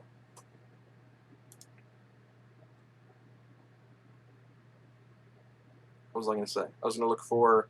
Yeah, I was looking for that video. That's right. I hate when I do that. I blank so easily. I'm trying to find stuff, but I do have a new video going up tomorrow because someone brought up intakes earlier, and I do have I actually ironically have a video going up tomorrow on cold air intakes for these trucks, and how you should not buy the cheapo stuff because I made that mistake and I learned from it. So I made a whole video dedicated to that. You know how much the Voltix front bumper for my car is? I'm gonna guess $1,500. No, 3,200. What? That's crazy. That's wild. It's got like canards and stuff built into it. It's all carbon fiber. That's nuts. Oh, that's lame. The canards aren't. That's fucking bullshit, dude. If They're I'm not, paying $3,000 for a bumper, better have fucking carbon fiber on it. they're not included. What? Like the canards, they're not included. Yeah, actually, they're not even included. Wow. It just comes with the front bumper, the lower spoiler, which is the lip, and it has a splitter on the lip. Goodness, that's so expensive though. The canards don't even come out for $3,100. That's so lame. So yeah, only 13 people watched that video. There's only 13 views on that video. What cars I think could be the next big thing, and I mentioned the Corolla GR in there right before it got announced. Ironically enough, both videos around it had over 100 views. Because right before that was the If I Reset the Build video, and then right after that was the part 1 of the headlight retrofit. That pretty much, I think, was just a nail in the coffin for that video. How much is the Voltex body kit? Oh my god, $30,000. Are you for real? Yeah. Oh my gosh, $30,000 for a body kit? Yeah. I'm telling you, dude, the S2K tax is fucking real, dude. It's like super tax. Heck no. I ain't spending that much on a body kit. I'm sorry. I'm not doing that. Yeah, I mean, that video is by far the one that's done the worst out of all my videos the last few weeks. It did far worse than any video I've ever done, like, the last few weeks, like, by far. I mean, what, 13 views? That's, like, Most of your really videos bad. here recently have been doing pretty good, haven't they? Yeah, the video uploaded Monday got 99. Yeah, that's not bad. The video uploaded on the 8th got 138. The channel update last week got 68. The video we did Even with your the last car, stream we did was 50 views. That's not bad. yeah, that's really good. The video we did with your car got 52 views. The pros and cons of the XLS got 134. Just the vlog where I took my old bike to the scrapyard got 63 views. The video where I reviewed the exhaust got 144. The what meets in Georgia I'm looking forward to got 75, which is a video I thought would be just like the 13 view video. We're putting 10 grand in the truck to get 168 views. That's probably well on its way to hitting 200 views. The custom retrofit part 2 got a 159. What happened to my engine build project got 93. There's a project I posted for school that no one knows about. That got a copyright claim somehow, and it's not even public. Got 29 views. That's because it's only been the school that's seen it. And Hayden's seen it. Thanks for 900 subscribers. Got 53 views. This another one is on the low side, but I mean, it was just me saying, "Hey, thanks for 900," Damn, and then your dad's rambling. Mustang review got 530. Did it really? Yeah, 527. That's not bad. Holy crap! I mean, for only having one dislike, that's pretty impressive. It destroyed my car in views, didn't it? I'm not sure. We'll look. We have to go back a couple years. Is there? It's been so long since I reviewed those cars. Yeah, mine has 221. Golly, dude. That 37 got good views. I wonder if this is how I titled it. The best of the V6 Mustang. I was like, oh, okay, I want to see what he thinks of this. I think the Charger review didn't do too bad either. I'll have to mute audio here because I'm actually clicking through them all. Oh, wow, the Charger review did awful. That's surprising. 58 views on that one. Really? Oh. I kind of expected that one to Be be all pretty over good. the Scat Pack. Yeah, I kind of expected it would have been a hard hitter. I think the Equinox review It's got probably more. the best looking car you've reviewed Think so? visually. Yeah, I think so. Even with right? your car and the Speed 3 and... My car is not on the level of Michael's though, like cosmetically. Yeah. The Speed 3 review, I think, did alright. Oh, that is very loud. Okay. Whoops, my bad. Yeah, the Speed 3's got 99 views. That's not bad.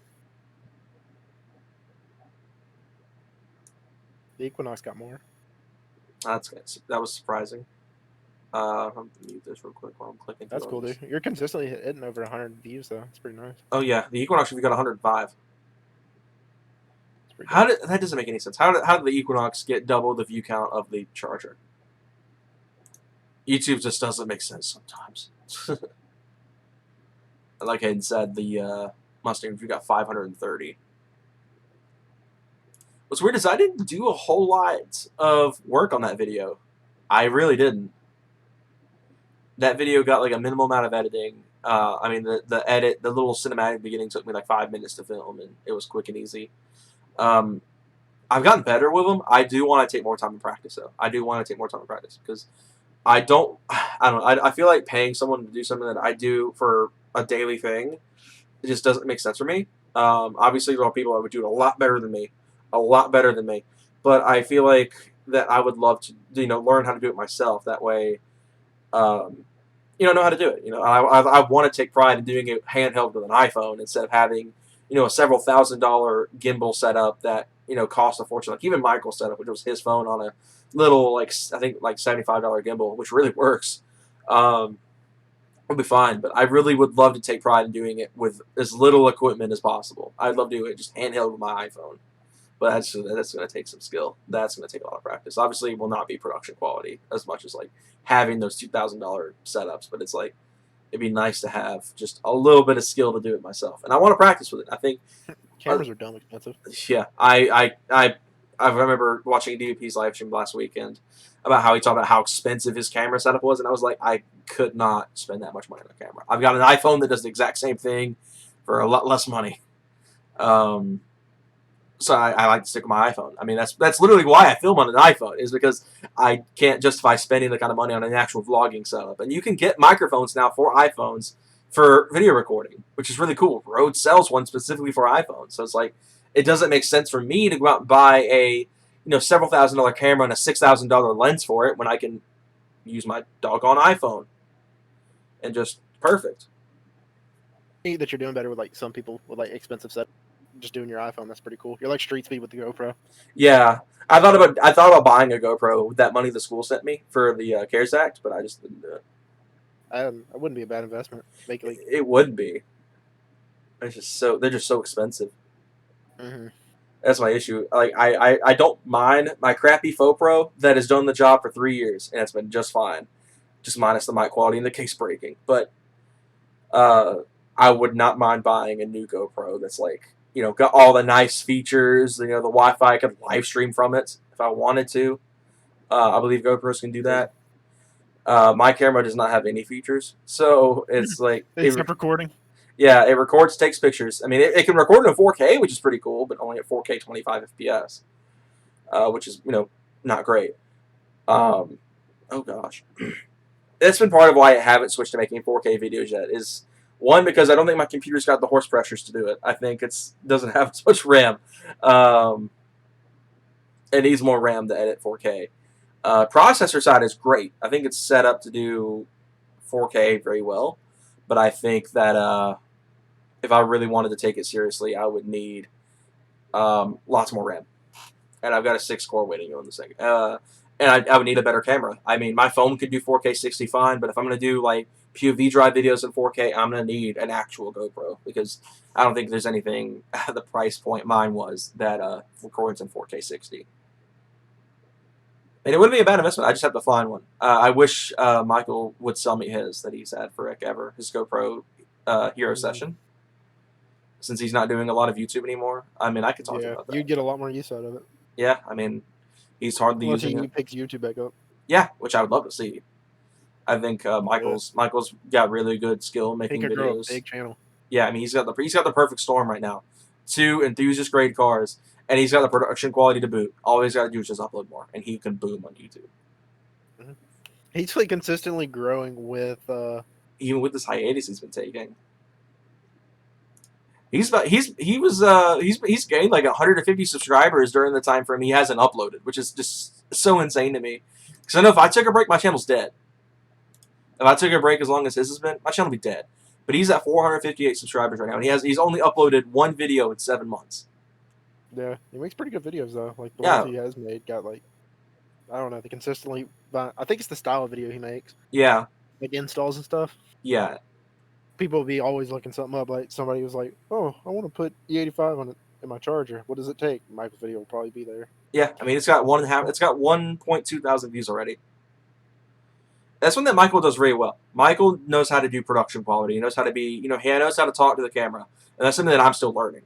Like, that's why it surprises me that I've got more subscribers than Michael. I mean, obviously, I know it's because I upload more than he does, but his mindset's more of the quality, not quantity, which is a great mindset to have when you're doing YouTube.